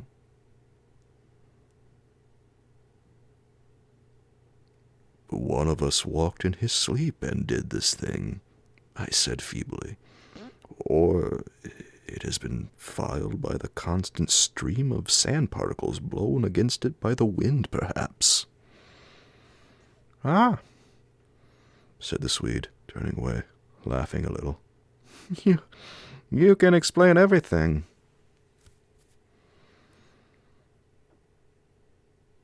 The same wind that caught the steering paddle and flung it so near the bank that it fell in with the next lump that crumbled. I called out after him, absolutely determined to find an explanation for everything he showed me. "I see," he shouted back, turning his head to look at me, before disappearing among the willow bushes. Once alone with these perplexing evidences of personal agency, I think my first thoughts took the form of, one of us must have done this thing, and it certainly was not I. But my second thought decided how impossible it was to suppose, under all the circumstances, that either of us had done it, that my companion, the trusted friend of a dozen similar expeditions, could have knowingly had a hand in it, was a suggestion not to be entertained for a moment. Equally absurd seemed the explanation that this imperturbable and densely practical nature had suddenly become insane and was busied with insane purposes. Yet, the fact remained that what disturbed me most and kept my fear actively alive, even in this blaze of sunshine and wild beauty, was the clear certainty that some curious alteration had come about in his mind, that he was nervous, timid, suspicious, aware of goings-on he did not speak about, watching a series of secret and hitherto unmentionable events, waiting, in a word, for a climax that he expected, and I thought, expected very soon. This grew up in my mind intuitively. I hardly knew how. I made a hurried examination of the tent and its surroundings, but the measurements of the night remained the same. There were deep hollows formed in the sand, I now noticed for the first time, basin-shaped and of various depths and sizes, varying from that of a teacup to a large bowl. The wind, no doubt, was responsible for these miniature craters, just as it was for lifting the paddle and tossing it towards the water. The rent in the canoe was the only thing that seemed quite inexplicable. And after all, it was conceivable that a sharp point had caught it when we landed. The examination I made of the shore did not assist this theory, but all the same, I clung to it with that diminishing portion of my intelligence, which I called my reason. An explanation of some kind was an absolute necessity, just as some working explanation of the universe is necessary, however absurd, to the happiness of every individual who seeks to do his duty in the world and face the problems of life. The simile seemed to me at the time an exact parallel.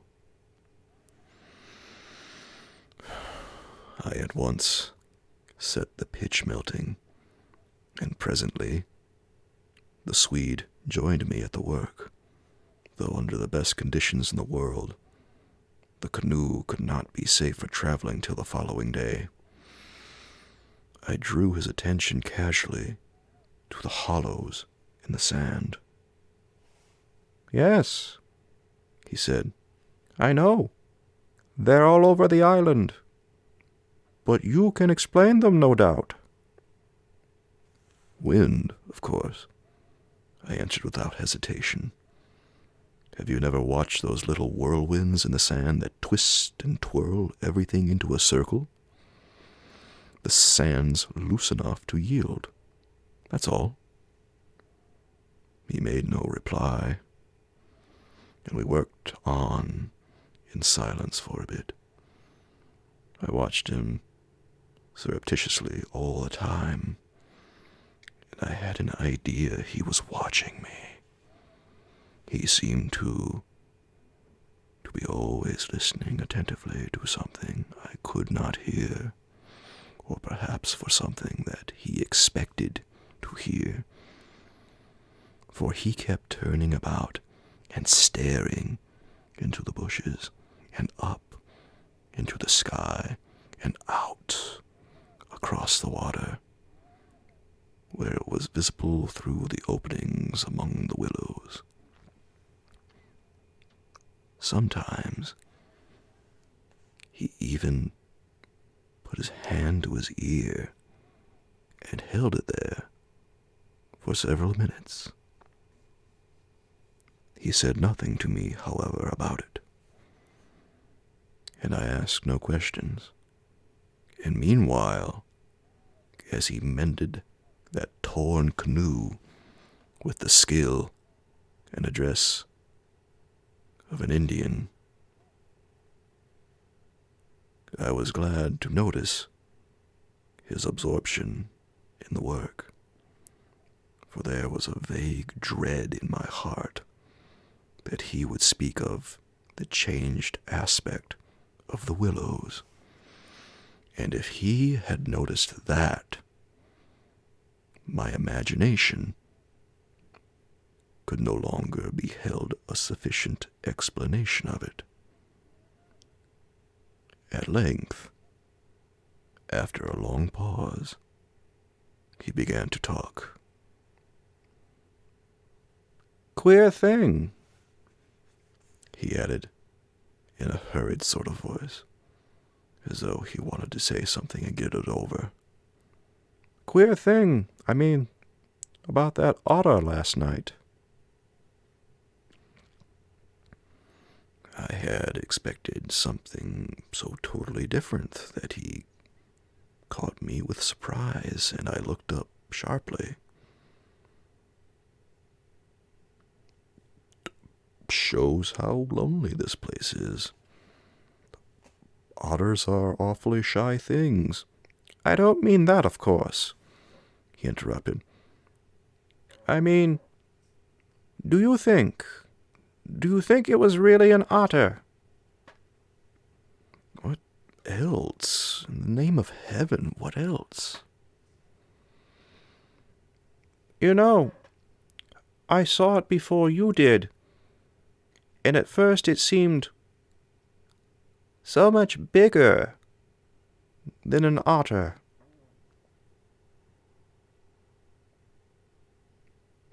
"The sunset as you looked upstream magnified it, or something," I replied.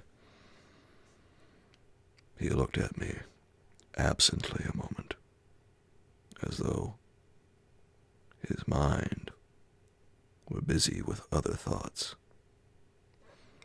"It had such extraordinary yellow eyes," he went on, half to himself. "That was the sun, too," I laughed, a trifle boisterously. "I suppose you'll wonder next if that fellow in the boat—" I suddenly decided not to finish the sentence. He was in the act again of listening, turning his head to the wind, and something in the expression of his face made me halt. The subject dropped, and we went on with our caulking. Apparently, he had not noticed my unfinished sentence.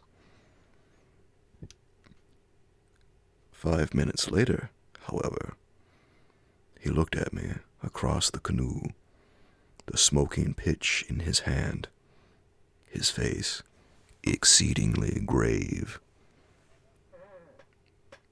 I did rather wonder, if you want to know, he said slowly, what that thing in the boat was.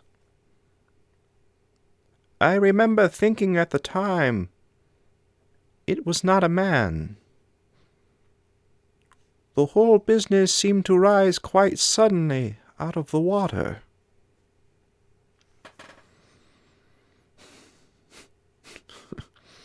I laughed again, boisterously in his face.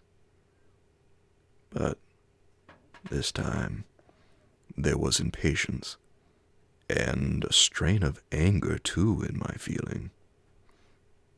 "Look here now," I cried.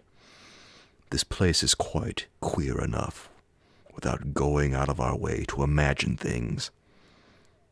That boat was an ordinary boat, and the man in it was an ordinary man, and they were both going downstream as fast as they could lick, and that otter was an otter.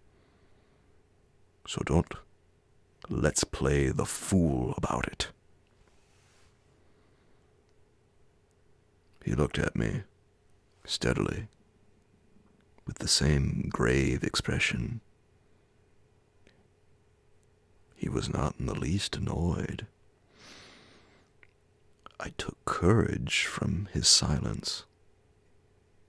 "And for heaven's sake," I went on, "don't keep pretending you hear things, because it only gives me the jumps, and there's nothing to hear but the river and this cursed old thundering wind." "You fool," he answered in a low, shocked voice. "You utter fool. That's just the way all victims talk, as if you didn't understand just as well as I do." He sneered, with scorn in his voice, and a sort of resignation. "The best thing you can do is to keep quiet and try to hold your mind as firm as possible. This feeble attempt at self-deception only makes the truth harder when you're forced to meet it."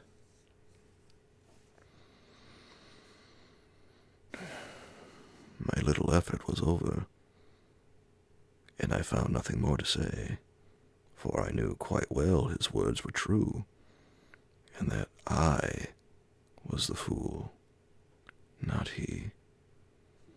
Up to a certain stage in the adventure, he kept ahead of me easily, and I think I felt annoyed to be out of it, to be thus proved less psychic, less sensitive than himself to these extraordinary happenings, and half ignorant all the time of what was going on under my very nose.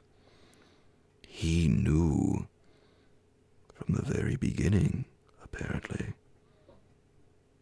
But at the moment, I wholly missed the point of his words about the necessity of there being a victim, and that we ourselves were destined to satisfy the want. I dropped all pretense thenceforward, but thenceforward, likewise, my fear increased steadily to the climax. "But you're quite right about one thing," he added, before the subject passed. "And that is that we're wiser not to talk about it, or even to think about it. Because what one thinks finds expression in words, and what one says happens.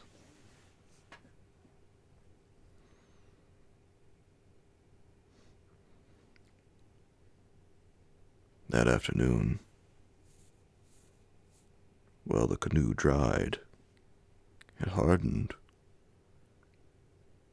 we spent trying to fish, testing the leak, collecting wood, and watching the enormous flood of rising water. Masses of driftwood swept near our shores sometimes, and we fished for them with long willow branches. The island grew perceptibly smaller as the banks were torn away with great gulps and splashes.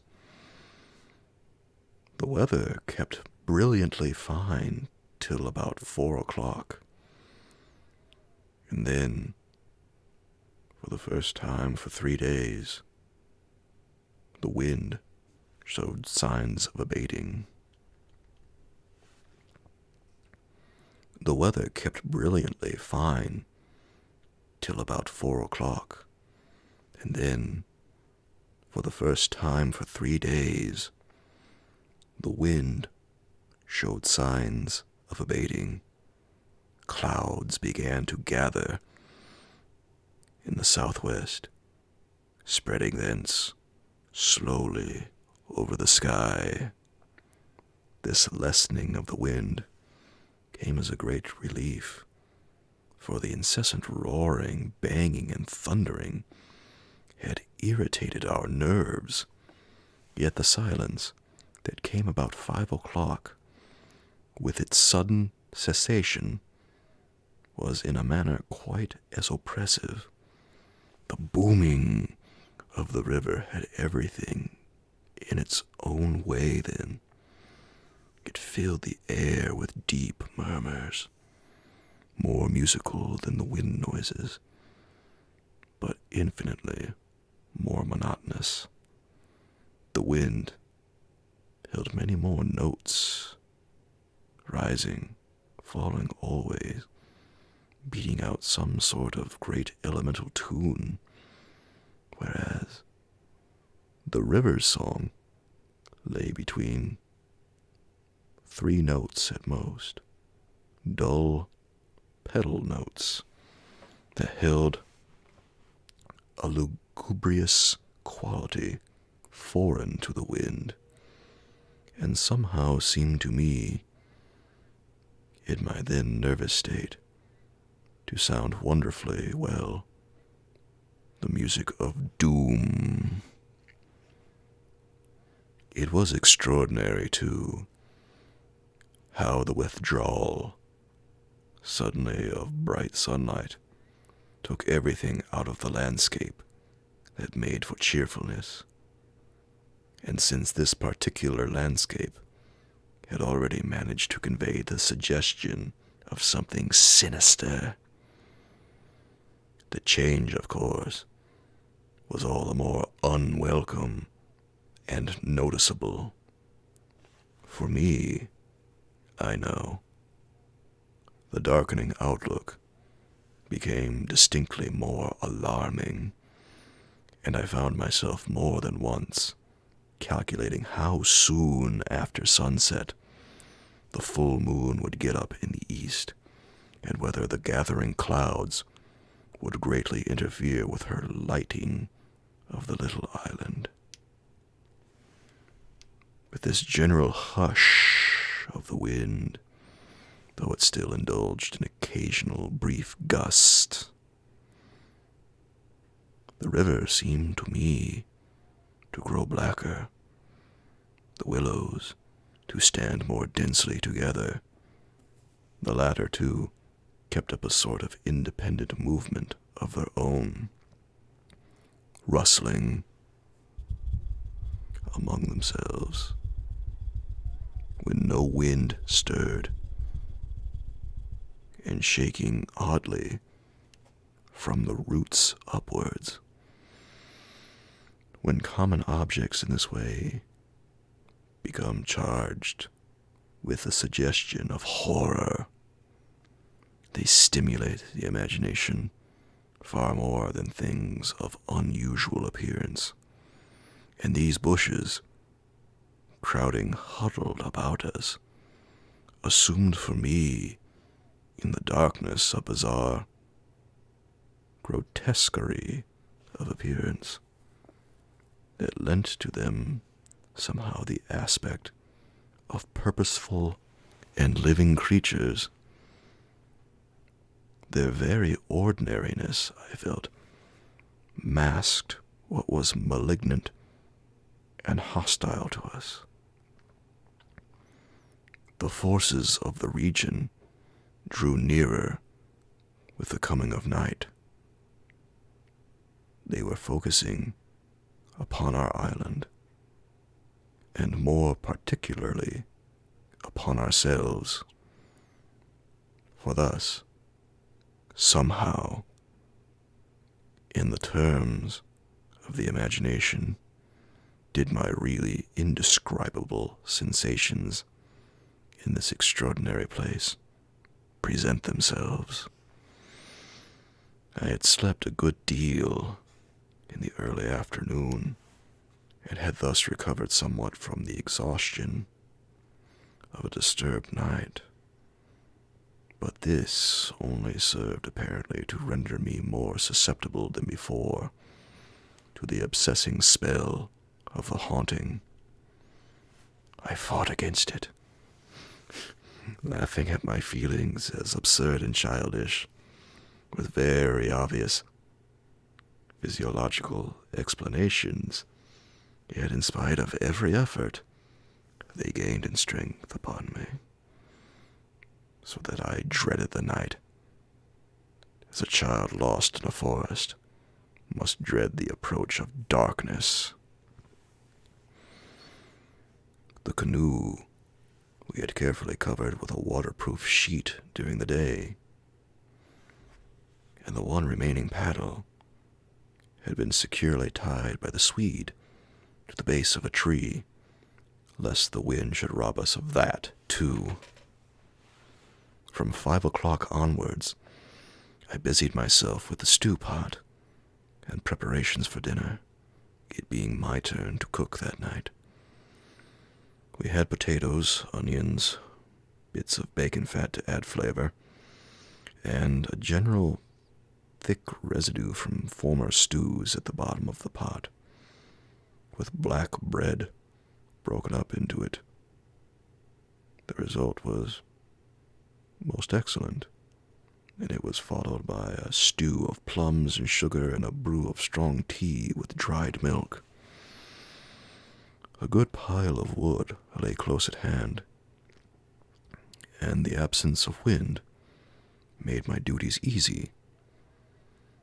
My companion sat lazily watching me, dividing his attentions between cleaning his pipe and giving useless advice, in admitted privilege of the off-duty man.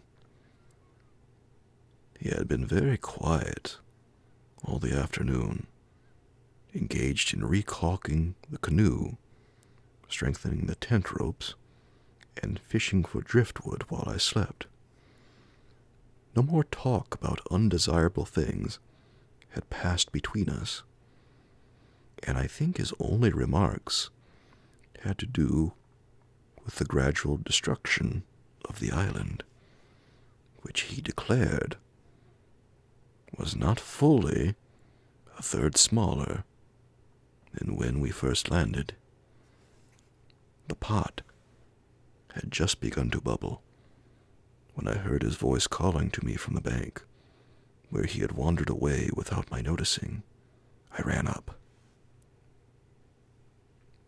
"Come and listen," he said, "and see what you make of it." He held his hand, cupwise, to his ear, as so often before. "Now do you hear anything?" he asked, watching me curiously. We stood there, listening attentively together. At first I heard only the deep note of the water and the hissing rising from its turbulent surface. The willows, for once, were motionless and silent. Then a sound began to reach my ears faintly. A peculiar sound. Something like the humming of a distant gong.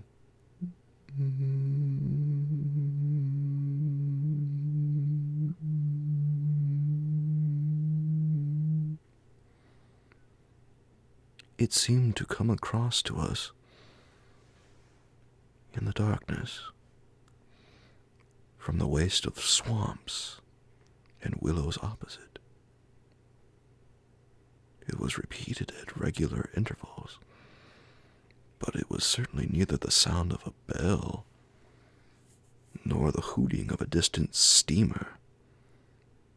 I can liken it to nothing so much as to the sound of an immense gong suspended far up in the sky, repeating incessantly its muffled, metallic note, soft and musical, as it was repeatedly struck. My heart quickened as I listened. "I've heard it all day," said my companion. "While you slept this afternoon, it came all round the island. I hunted it down, but could never get near enough to localize it correctly. Sometimes it was overhead, and sometimes it seemed under the water. Once or twice, too, I could have sworn it was not outside at all, but within myself. You know, the way a sound in the fourth dimension is supposed to come."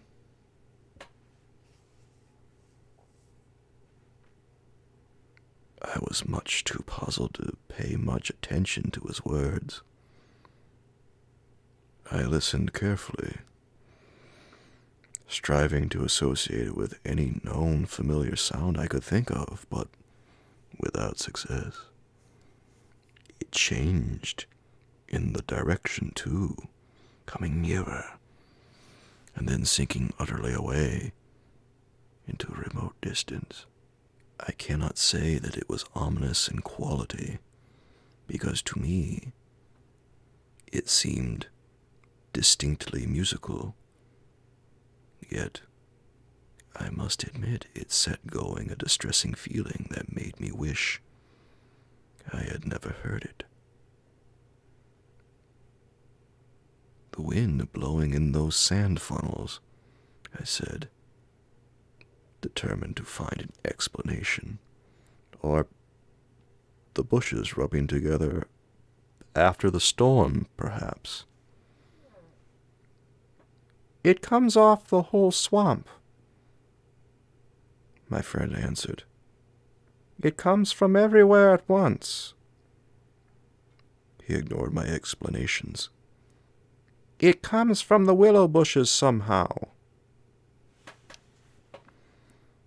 "But now the wind has dropped," I objected.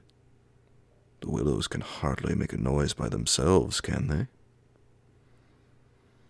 His answer frightened me, first because I had dreaded it, and secondly, because I knew intuitively it was true. "It is because the wind has dropped. We now hear it.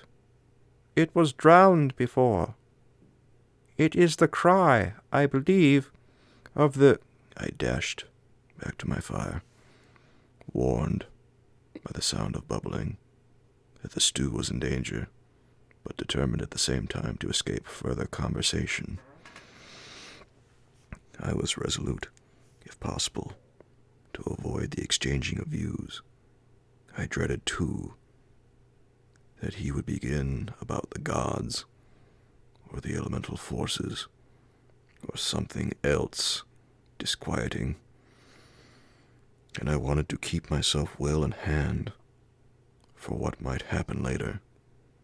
There was another night to be faced before we escaped from this distressing place, and there was no knowing yet what it might bring forth. "Come and cut up bread for the pot," I called to him, vigorously stirring the appetizing mixture. That stew pot held sanity for us both. And the thought made me laugh. He came over, slowly, and took the provision sack from the tree, fumbling in its mysterious depths, and then emptying the entire contents upon the ground sheet at his feet. "Hurry up," I cried. "It's boiling."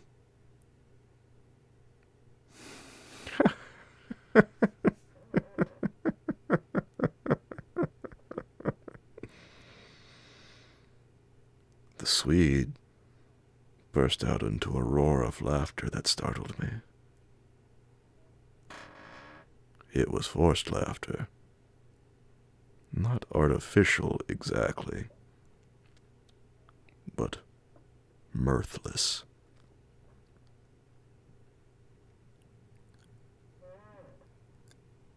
"There's nothing here," he shouted, holding his sides. "Bread, I mean. It's gone. There is no bread. They've taken it." I dropped the long spoon and ran up. Everything the sack had contained lay upon the ground sheet, but there was no loaf. The whole dead weight of my growing fear fell upon me and shook me, and I burst out laughing too. It was the only thing to do, and the sound of my laughter also made me understand his. The stain of physical pressure caused it. This explosion of unnatural laughter in both of us. It was an effort of repressed forces to seek relief. It was a temporary safety valve. And with both of us, it ceased quite suddenly. How criminally stupid of me, I cried, still determined to be consistent and find an explanation.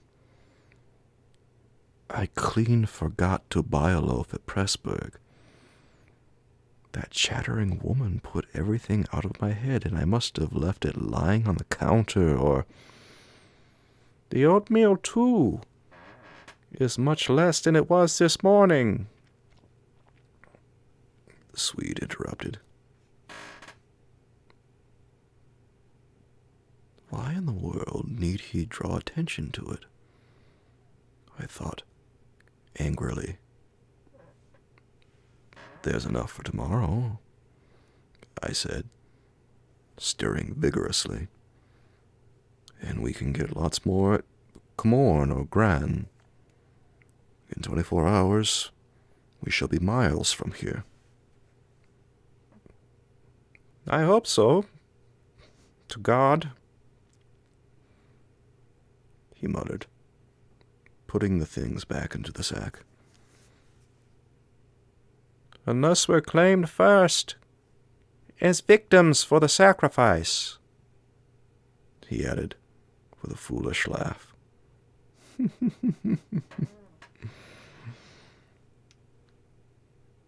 He dragged the sack into the tent, for safety's sake, I suppose, and I heard him mumbling to himself, but so indistinctly that it seemed quite natural for me to ignore his words. Our meal was beyond question a gloomy one, and we ate it almost in silence, avoiding one another's eyes and keeping the fire bright. Then we washed up and prepared for the night, and once smoking, our minds unoccupied with any definite duties, the apprehension I had felt all day long became more and more acute. It was not then active fear, I think, but the very vagueness of its origin distressed me far more. That if I had been able to tick it and face it squarely.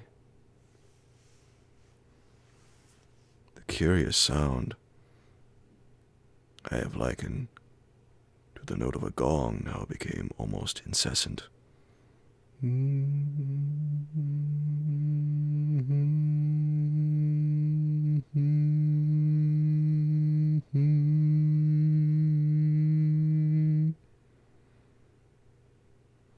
And filled the stillness of the night with a faint, continuous ringing rather than a series of distinct notes. At one time it was behind, and at another time in front of us. Sometimes I fancied it came from the bushes on our left, and then again from the clumps on our right. More often it hovered directly overhead like the whirring of wings. It was really everywhere at once, behind, in front, at our sides, and over our heads, completely surrounding us.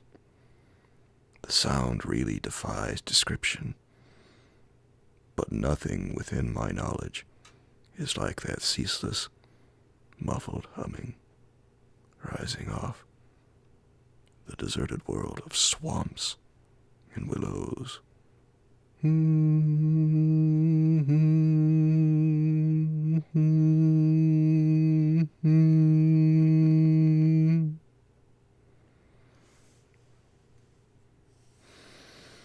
We sat smoking in comparative silence, the strain growing every minute greater. The worst feature of the situation seemed to me that we did not know what to expect, and could therefore make no sort of preparation by way of defense. We could anticipate nothing. My explanations, made in the sunshine, moreover, now came to haunt me with their foolish and wholly unsatisfactory nature. And it was more and more clear to us that some kind of plain talk with my companion was inevitable, whether I liked it or not. After all, we had to spend the night together, and to sleep in the same tent side by side. I saw that I could not get along much longer without the support of his mind, and for that, of course, plain talk was imperative. As long as possible, however, I postponed this little climax and tried to ignore or laugh at the occasional sentences he flung into the emptiness. Some of these sentences, moreover, were confoundedly disquieting to me, coming as they did to corroborate much that I felt myself.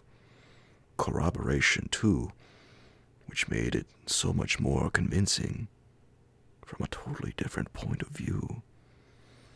He composed such curious sentences and hurled them at me in such an inconsequential sort of way, as though his main line of thought was secret to to himself, and these fragments were mere bits. He found it impossible to digest. He got rid of them by uttering them. Speech relieved them. It was like being sick.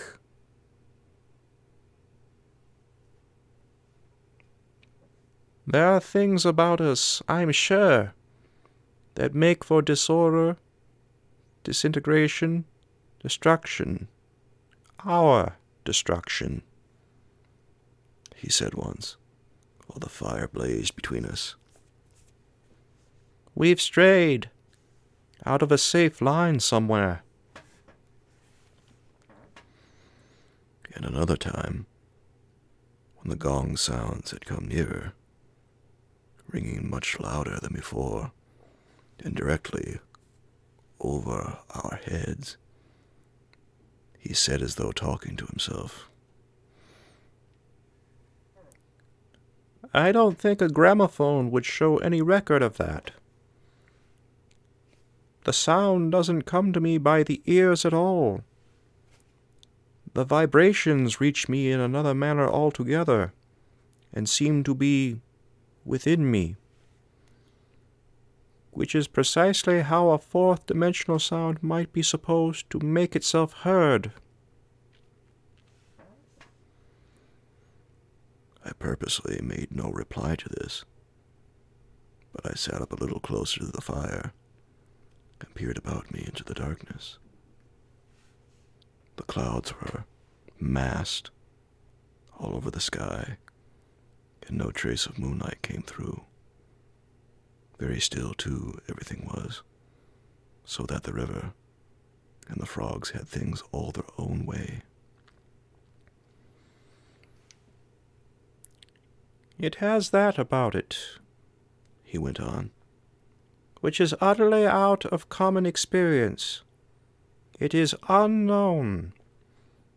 Only one thing describes it, really. It is a non-human sound. I mean, a sound outside humanity. Having rid himself of this indigestible morsel, he lay quiet for a time. But he had so admirably expressed my own feeling that it was a relief to have the thought out, and to have confined it by the limitation of words from dangerous wandering to and fro in the mind. The solitude of that Danube camping place, can I ever forget it? The feeling of being utterly alone on an empty planet. My thoughts ran incessantly upon cities and the haunts of men. I would have given my soul, as the saying is, for the feel of those Bavarian villages we had passed through by the score, for the normal, human commonplaces, peasants drinking beer, tables beneath the trees, hot sunshine, and a ruined castle on the rocks behind the red-roofed church. Even the tourists would have been welcome. Yet, what I felt of dread was no ordinary ghostly fear. It was infinitely greater, stranger. It seemed to arise from some dim ancestral sense of terror, more profoundly disturbing than anything I had known or dreamed of. We had strayed, as the Swede put it, into some region or some set of conditions where the risks were great, yet unintelligible to us, where the frontiers of some unknown world lay close about us. It was a spot held by the dwellers in some outer space, a sort of peephole whence they could spy upon the earth, themselves unseen, a point where the veil between had worn a little thin. As the final result of too long a sojourn here, we should be carried over the border and deprived of what we called our lives, yet by mental, not physical processes. In that sense, as he said, we should be the victims of our adventure, a sacrifice. It took us in different fashion, each according to the measure of his sensitiveness and powers of resistance. I translated it vaguely into a personification of the mightily disturbed elements, investing them with the horror of a deliberate and malefic purpose, resentful of our audacious intrusion into their breeding place, whereas my friend threw it into the unoriginal form at first of a trespass in some ancient shrine, some place where the old gods still held sway, where the emotional forces of former worshippers still clung, and the ancestral portion of him yielded to the old pagan spell. At any rate, here was a place unpolluted by men, kept clean by the winds from coarsening human influences, a place where spiritual agencies were within reach and aggressive. Never before or since have I been so attacked by indescribable suggestions of a beyond region, of another scheme of life, another revolution not parallel to the human. And in the end, our minds would succumb under the weight of the awful spell, and we should be drawn across the frontier into their world. Small things testified to the amazing influence of the place, and now in the silence round the fire, they allowed themselves to be noted by the mind. The very atmosphere had proved itself a magnifying medium to distort every indication, the otter rolling in the current, the hurrying boatman making signs, the shifting willows, one and all, had been robbed of its natural character and revealed in something of its other aspect, as it existed across the border to that other region. And this changed aspect, I felt, was now not merely to me, but to the race. The whole experience, whose verge we touched, was unknown to humanity at all. It was a new order of experience, and in the true sense of the word, unearthly. It's the deliberate, calculating purpose that reduces one's courage to zero, the Swede said suddenly, as if he had been actually following my thoughts. Otherwise, imagination might count for much. But the paddle, the canoe, the lessening food. Haven't I explained all that once? I interrupted viciously. You have. You have. He answered dryly. You have indeed. He made other remarks too, as usual, about what he called the plain determination to provide a victim. But having now arranged my thoughts better, I thought that this was simply the cry of his frightened soul against the knowledge that he was being attacked in a vital part, that he would somehow be taken or destroyed. The situation called for a courage and calmness of reasoning that neither of us could compass, and I have never before been so clearly conscious of two persons in me, one that explained everything, and the other that laughed at such foolish explanations, yet was horribly afraid. Meanwhile, in the pitchy night, the fire died down, and the woodpile grew small. Neither of us moved to replenish the stock, and the darkness consequently came up very close to our faces. A few feet beyond the circle of firelight, it was inky black. Occasionally a stray puff of wind set the willows shivering about us.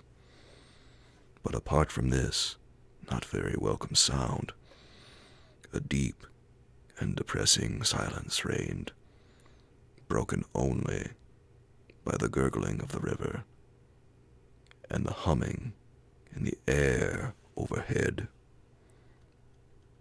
We both missed, I think, the shouting company of the winds. At length, at a moment when a stray puff prolonged itself as though the wind were about to rise again, I reached the point for me of saturation, the point where it was absolutely necessary to find relief in plain speech, or else to betray myself by some hysterical extravagance that must have been far worse in its effect upon both of us. I kicked the fire into a blaze and turned to my companion abruptly. He looked up with a start. "I can't disguise it any longer," I said. "I don't like this place, and the darkness, and the noises, and the awful feelings I get. There's something here that beats me utterly. I'm in a blue funk, and that's the plain truth. If the other shore was different, I swear I'd be inclined to swim for it." The Swede's face turned very white beneath the deep tan of sun and wind. He stared straight at me and answered quietly, but his voice betrayed the huge excitement by its unnatural calmness. For the moment, at any rate, he was the strong man of the two. He was more phlegmatic, for one thing.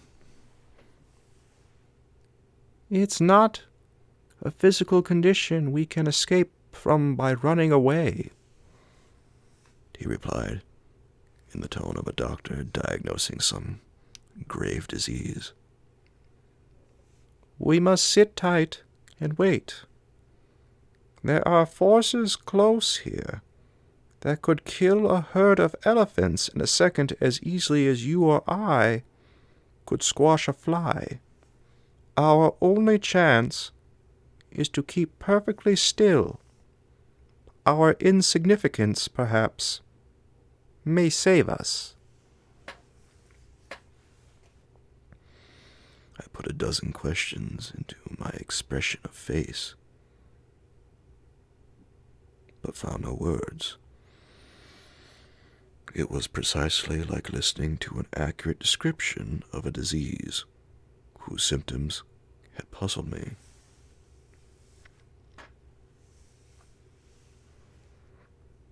"I mean that so far, although aware of our disturbing presence, they have not found us, not located us, as the Americans say."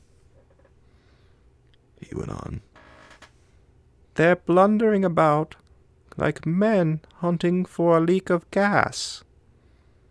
The paddling canoe and provisions prove that. I think they feel us, but cannot actually see us. We must keep our minds quiet. It's our minds they feel. We must control our thoughts, or it's all up with us. Death, you mean? I stammered, icy with the horror of his suggestion. Worse, by far, he said. Death, according to one's belief, means either annihilation or release from the limitations of the senses. But it involves no change of character. You don't suddenly alter just because the body's gone. But this means a radical alteration, a complete change, a horrible loss of oneself by substitution, far worse than death, and not even annihilation. We happen to have camped in a spot where their region touches ours, where the veil between has worn thin. Horrors. He was using my very own phrase, my actual words.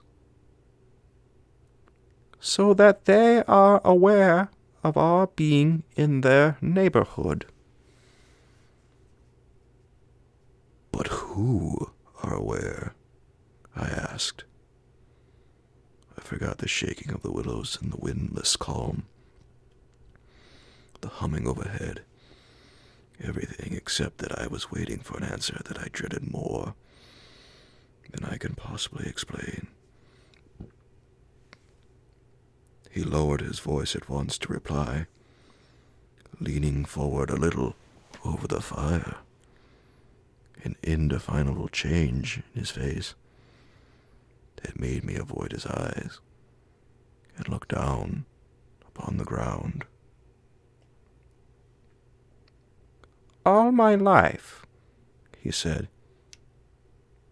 I have been strangely, vividly conscious of another region, not far removed from our own world in one sense, yet wholly different in kind, where great things go on unceasingly, where immense and terrible personalities hurry by, intent on vast purposes compared to which earthly affairs, the rise and fall of nations, the destinies of empires, the fate of armies and continents, are all as dust in the balance, vast purposes. I mean that deal directly with the soul, and not indirectly with mere expressions of the soul. I suggest just now, I began, seeking to stop him, feeling as though I was face to face with a madman. But he instantly overbore me with his torrent that had to come. You think, he said, it is the spirit of the elements, and I thought perhaps it was the old gods. But I tell you now it is neither. These would be comprehensible entities, for they have relations with men, depending upon them for worship or sacrifice, whereas these beings, who are now about us, have absolutely nothing to do with mankind, and it is mere chance that their space happens just at this spot to touch our own. The mere conception, which his words somehow made so convincing as I listened to them there in the dark stillness of that lonely island, set me shaking a little all over. I found it impossible to control my movements. "And what do you propose?" I began again. A sacrifice, a victim, might save us by distracting them until we could get away," he went on. "just as the wolves stop to devour the dogs and give the sleigh another start. But I see no chance of any other victim now." I stared blankly at him. The gleam in his eye was dreadful. Presently, he continued. "It's the Willows, of course. The Willows mask the others. But the others are feeling about for us. If we let our minds betray our fear, we're lost. Lost utterly." He looked at me with an expression so calm, so determined, so sincere, that I no longer had any doubts as to his sanity. He was as sane as any man ever was. "If we can hold out through the night," he added, "we may get off in the daylight unnoticed, or rather, undiscovered." But you really think a sacrifice would... That gong-like humming came down very close over our heads as I spoke.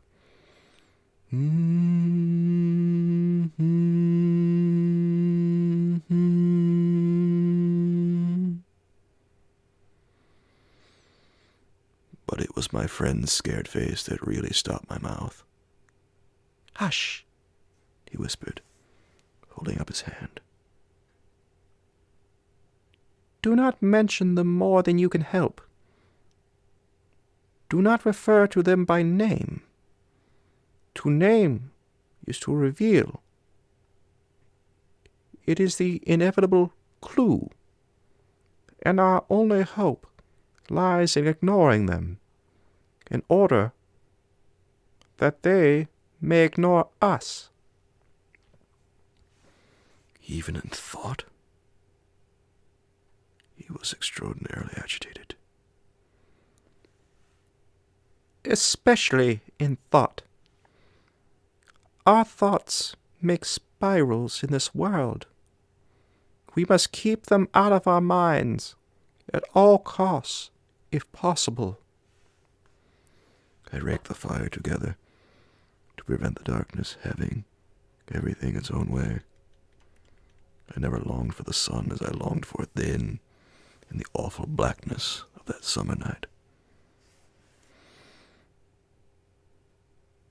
"Were you awake all last night?" He went on suddenly. "I slept badly a little after dawn," I replied evasively, trying to follow his instructions, which I knew instinctively were true. But the wind, of course. "I know, but the wind won't account for all the noises." Then you heard it too. "The multiplying countless little footsteps I heard," he said, adding after a moment's hesitation. "and that other sound."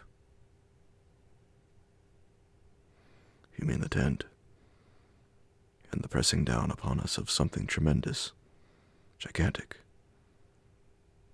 He nodded significantly. It was like the beginning of a sort of inner suffocation, I said. "Partly, yes. It seemed to me that the weight of the atmosphere had been altered, had increased enormously, so that we should have been crushed." And that, I went on, determined to have it all out, pointing upwards where the gong-like notes hummed ceaselessly, rising and falling like wind. What do you make of that? It's their sound, he whispered gravely. It's the sound of their world, the humming in their region. The division here is so thin that it leaks through somehow. But if you listen carefully, you'll find it's not above so much as around us. It's in the willows. It's the willows themselves humming, because here the willows have been made symbols of the forces that are against us. I could not follow exactly what he meant by this, yet the thought and idea in my mind were, beyond question, the thought and idea in his. I realized what he realized, only with less power of analysis than his. It was on the tip of my tongue to tell him, at last, about my hallucination of the ascending figures and the moving bushes, when he suddenly thrust his face again close to mine across the firelight, and began to speak in a very earnest whisper. He amazed me by his calmness and pluck, his apparent control of the situation. This man I had for years deemed unimaginative, stolid. Now listen, he said. The only thing for us to do is to go on as though nothing had happened. Follow our usual habits, go to bed, and so forth. Pretend we feel nothing and notice nothing. It is a question wholly of the mind. And the less we think about them, the better our chance of escape. Above all, don't think. For what you think happens. All right, I managed to reply, simply breathless with his words and the strangeness of it all. All right, I'll try. But tell me one more thing first. Tell me what you make of those hollows in the ground all about us, those sand funnels. No, he cried, forgetting to whisper in his excitement. I dare not, simply dare not put the thought into words. If you have not guessed, I am glad. Don't try to. They have put it into my mind. Try your hardest to prevent their putting it into yours. He sank his voice again to a whisper before he finished, and then I did not press him to explain. There was already just as much horror in me as I could hold. The conversation came to an end, and we smoked our pipes busily in silence. Then something happened. Something unimportant. Apparently, as is the way when the nerves are in a very great state of tension. And this small thing for a brief space gave me an entirely different point of view. I chanced to look down at my sand shoe, the sort we used for the canoe, and something to do with the hole at the toe suddenly recalled to me the London shop where I had bought them, the difficulty the man had in fitting me, and other details of the uninteresting but practical operation. At once, in its train, followed a wholesome view of the modern skeptical world I was accustomed to move in at home. I thought of roast beef and ale, motor cars, policemen, brass bands, and a dozen other things that proclaim the soul of ordinariness or utility. The effect was immediate and astonishing, even to myself. Psychologically, I suppose, it was simply a sudden and violent reaction after the strain of living in an atmosphere of things that to the normal consciousness must seem impossible and incredible. But whatever the cause, it momentarily lifted the spell from my heart. and left me, for the short space of a minute, feeling free and utterly unafraid. I looked up at my friend opposite. "You damned old pagan," I cried, laughing aloud in his face. "You imaginative idiot. You superstitious idolater. You—" I stopped in the middle, seized anew by the old horror. I tried to smother the sound of my voice as something sacrilegious. The Swede, of course, heard it too, the strange cry overhead in the darkness, and that sudden drop in the air, as though something had come nearer. He had turned ashen white under the tan. He stood bolt upright in front of the fire, stiff as a rod, staring at me. "After that," he said in a sort of helpless, frantic way, "we must go. We can't stay now. We must strike camp this very instant and go on, down the river." He was talking, I saw, quite wildly, his words dictated by abject terror, the terror he had resisted so long, but which had caught him at last. "In the dark?" I exclaimed, shaking with fear after my hysterical outburst, but still realizing our position better than he did. "Sheer madness. The river's in flood, and we've got only a single paddle. Besides, we only go deeper into their country. There's nothing ahead for 50 miles but willows, willows, willows." He sat down again, in a state of semi-collapse, the positions by one of those kaleidoscopic changes nature loves were suddenly reversed, and the control of our forces passed over into my hands. His mind at last had reached the point where it was beginning to weaken.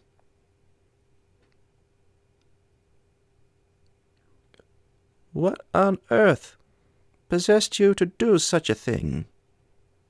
he whispered, with the awe of genuine terror in his voice and face. I crossed around to his side of the fire. I took his hands in mine, kneeling down beside him and looking straight into his frightened eyes. We'll make one more blaze," I said firmly, "and then turn in for the night. At sunrise we'll be off full speed for Comorn. Now pull yourself together a bit, and remember your own advice about not thinking fear." He said no more, and I saw that he would agree and obey. In some measure, too, it was a sort of relief to get up and make an excursion into the darkness for more wood. We kept close together, almost touching, groping among the bushes and along the bank. The humming overhead never ceased, but seemed to me to grow louder as we increased our distance from the fire. It was shivery work. We were grubbing away in the middle of a thickish clump of willows, where some driftwood from a former flood had caught high among the branches, when my body was seized in a grip that made me half drop upon the sand. It was the Swede. He had fallen against me and was clutching me for support. I heard his breath coming and going in short gasps.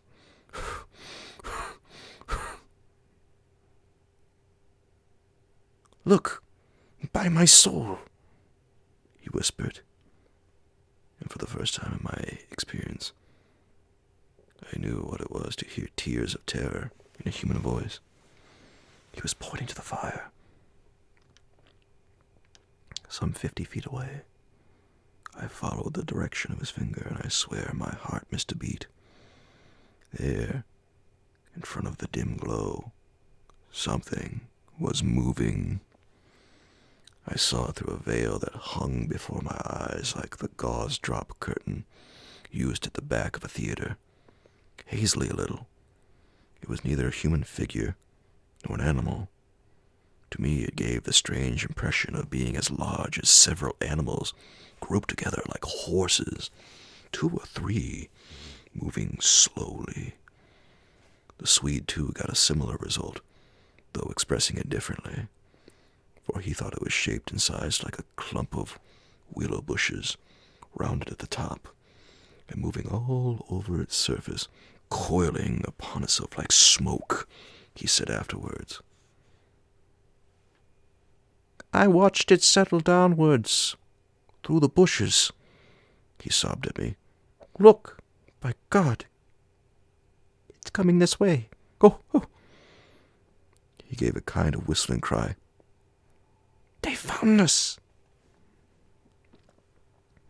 I gave one terrified glance, which just enabled me to see that shadowy form that was swinging towards us through the bushes, and then I collapsed backwards with a crash into the branches.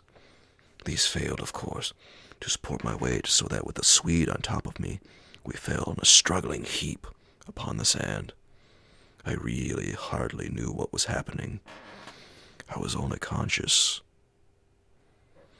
conscious only of a sort of enveloping sensation of icy fear that plucked the nerves out of their fleshly covering, twisting them this way and that, and replacing them with quivering. My eyes were tightly shut. Something in my throat choked me, feeling that my consciousness was expanding, extending out into space, swiftly gave way to another feeling that I was losing it altogether and about to die. An acute spasm of pain passed through me, and I was aware that the Swede had hold of me in such a way that he hurt me abominably. It was the way he caught at me in falling. But it was the pain, he declared afterwards, that saved me. It caused me to forget them and think of something else at that very instant when they were about to find me. It concealed my mind from them at the moment of discovery, yet just in time to evade their terrible seizing of me. He himself, he says, actually swooned at the same moment, and that was what saved him. I only know that at a later date, how long or short is impossible to say, I found myself scrambling up out of the slippery network of willow branches and saw my companion standing in front of me, holding out a hand to assist me. I stared at him in a dazed way, rubbing the arm he had twisted for me. Nothing came to me to say, somehow. I lost conscience for a moment or two, I heard him say. That's what saved me. It made me stop thinking about them. You nearly broke my arm in two, I said, uttering my only connected thought at the moment. A numbness came over me. That's what saved you, he replied. Between us, we've managed to set them off on a false tack somewhere. The humming has ceased. It's gone. For the moment, at any rate.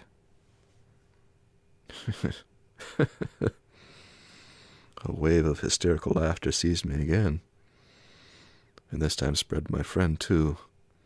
Great healing gusts of shaking laughter that brought a tremendous sense of relief in their train. We made our way back to the fire and put the wood on it, so that it blazed at once, and we saw that the tent had fallen over and lay in a tangled heap upon the ground. We picked it up, and during the process tripped more than once and caught our feet in sand.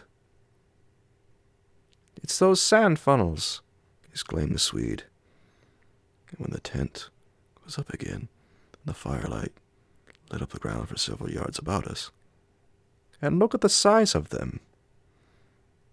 All around the tent, and by the fireplace, where we had seen the moving shadows there, they were deep, funnel-shaped hollows in the sand, exactly similar to the ones we had already found over the island, only far bigger and deeper. Beautifully formed, and wide enough in some instances to admit the whole of my foot and leg. Neither of us said a word. We both knew that sleep was the safest thing we could do. And to bed we went accordingly, without further delay, having first thrown sand on the fire and taken the provision sack and the paddle inside the tent with us. The canoe, too, we propped up in such a way at the end of the tent that our feet touched it, and the least motion would disturb and wake us. In case of emergency, too, we again went to bed in our clothes, ready for a sudden start. Chapter 5.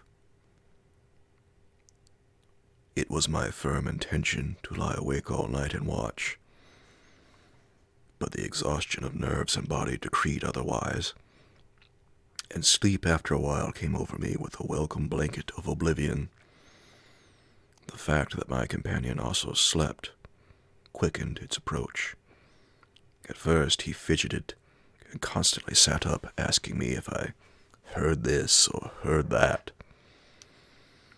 He tossed about on his cork mattress and said the tent was moving, and the river had risen over the point of the island.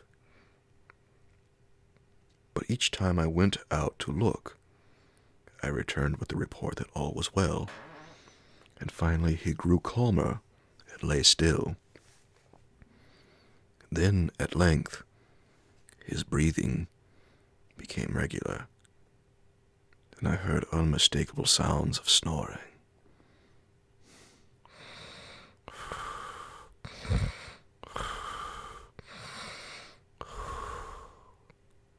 The first and only time in my life when snoring has been a welcome and calming influence. This, I remember, was the last thought in my mind before dozing off. A difficulty in breathing woke me, and I found the blanket over my face. But something else besides the blanket was pressing upon me. My first thought was that my companion had rolled off his mattress onto my own in his sleep. I called to him and sat up, and at the same moment it came to me that the tent was surrounded. The sound of multitudinous soft pattering was again audible outside, filling the night with horror. I called again to him, louder than before. He did not answer, but I missed the sound of his snoring, and also noticed that the flap of the tent was down. This was the unpardonable sin. I crawled out in the darkness to hook it back securely, and it was then for the first time I realized positively that the Swede was not there. He had gone. I dashed out in a mad run, seized by a dreadful agitation, and the moment I was out I plunged into a sort of torrent of humming that surrounded me completely. It came out of every quarter of the heavens at once. It was that same familiar humming.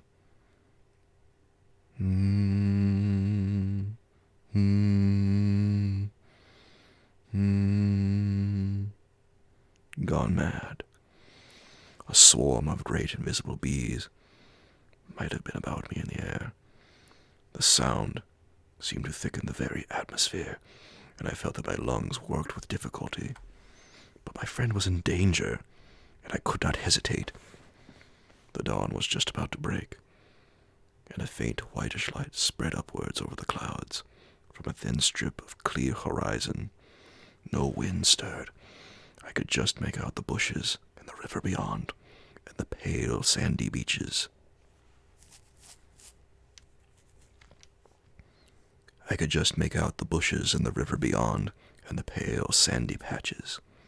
In my excitement, I ran frantically to and fro about the island, calling him by name, shouting at the top of my voice the first words that came into my head. But the willows smothered my voice, and the humming muffled it, so that the sound only traveled a few feet round me. I plunged among the bushes, tripping headlong, tumbling over roots, and scraping my face as I tore this way and that among the preventing branches. Then, quite unexpectedly, I came out upon the island's point and saw a dark figure outlined between the water and the sky. It was the Swede, and already he had 1 foot in the river. A moment more, and he would have taken the plunge. I threw myself upon him, flinging my arms about his waist and dragging him shorewards with all my strength. Of course he struggled furiously, making a noise all the time, just like that cursed humming. And using the most outlandish phrases in his anger about going inside to them and taking the way of the water and the wind, and God only knows what more besides, that I tried in vain to recall afterwards, but which turned me sick with horror and amazement as I listened. But in the end I managed to get him into the comparative safety of the tent, and flung him breathless and cursing upon the mattress where I held him until the fit had passed. I think the suddenness with which it all went,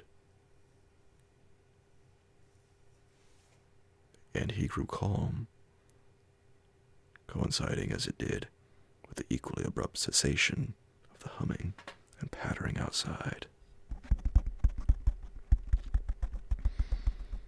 I think that this was the strangest part of the whole business, perhaps, for he had just opened his eyes and turned his tired face up to me, so that the dawn threw a pale light upon it through the doorway, and said, for all the world just like a frightened child, "My life, old man. It's my life I owe you. But it's all over now anyhow. They've found a victim in our place." and he dropped back upon his blankets and went to sleep literally under my eyes. He simply collapsed and began to snore again as healthily as though nothing had happened. And he never tried to offer his own life as a sacrifice by drowning. And when the sunlight woke him 3 hours later, hours of ceaseless vigil for me, it became so clear to me that he remembered absolutely nothing of what he attempted to do, that I deemed it wise to hold my peace and ask no dangerous questions. He woke, naturally and easily, as I have said, when the sun was already high in a windless hot sky, and he at once got up and set about the preparation of the fire for breakfast. I followed him anxiously at bathing, but he did not attempt to plunge in, merely dipping his head and making some remark about the extra coldness of the water. "River's falling at last," he said, "and I'm glad of it." The humming has stopped too, I said. He looked up at me quietly with his normal expression. Evidently he remembered everything except his own attempt at suicide. "Everything has stopped," he said. "because—" He hesitated, but I knew some reference to that remark he had made just before he fainted was in his mind, and I was determined to know it.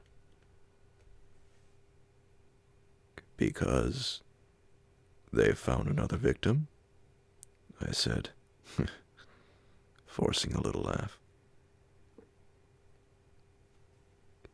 Exactly, he answered.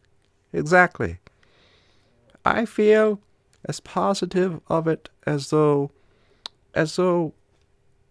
I feel quite safe again, I mean, he finished. He began to look curiously around him. The sunlight lay in hot patches on the sand. There was no wind. The willows were motionless. He slowly rose to his feet. Come, he said. I think if we look, we shall find it. He started off on a run, and I followed him. He kept to the banks, poking a stick among the sandy bays and caves and little backwaters, myself always close on his heels. Ah, he exclaimed presently. Ah.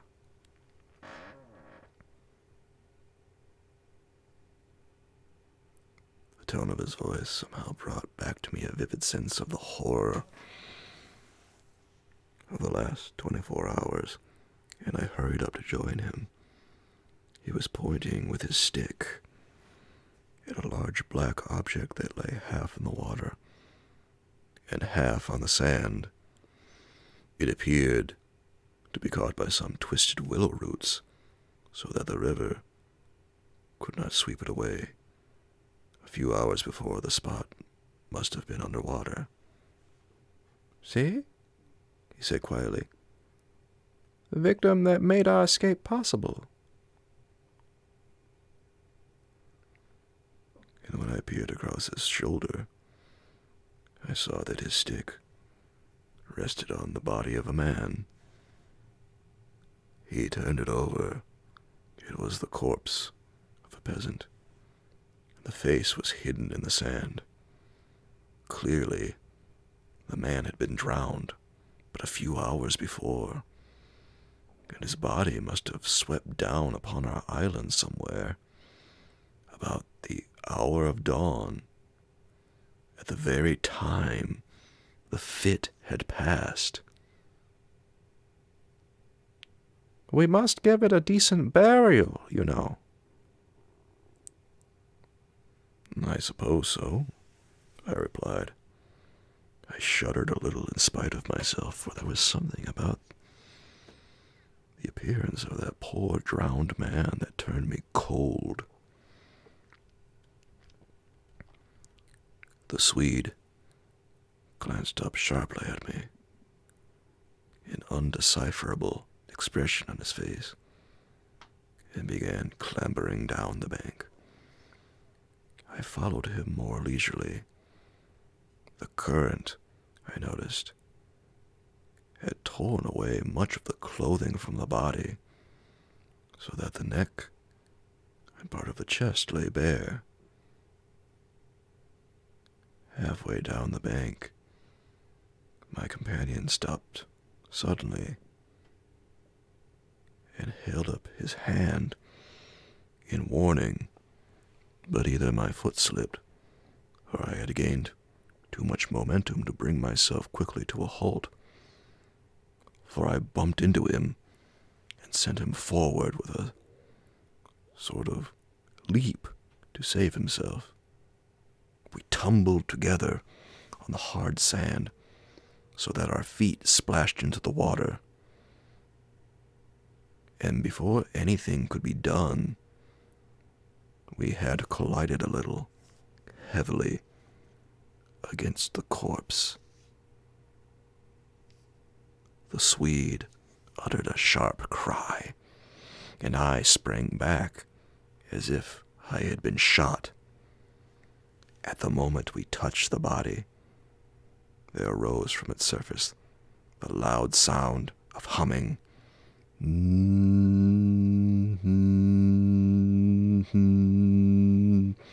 The sound of several hummings, which passed with a vast commotion of winged things in the air about us, and disappeared upwards into the sky, growing fainter and fainter till they finally ceased in the distance. It was exactly as though we had disturbed some living, yet invisible creatures at work. My companion clutched me, and I think I clutched him, but before either of us had time properly to recover from the unexpected shock, we saw that a movement of the current was turning the corpse round, so that it became released from the grip of the willow roots. A moment later, it had turned completely over, the dead face uppermost, staring at the sky. It lay on the edge of the main stream. In another moment, it would be swept away. The Swede started to save it, shouting again something I did not catch about a proper burial, and then abruptly dropped upon his knees on the sand and covered his eyes with his hands. I was beside him. In an instant, I saw what he had seen, for just as the body swung round to the current, the face and the exposed chest turned full toward us and showed plainly how the skin and flesh were indented with small hollows, beautifully formed, and exactly similar in shape and kind to the sand funnels that we had found all over the island. "Their mark," I heard my companion mutter under his breath. "Their awful mark."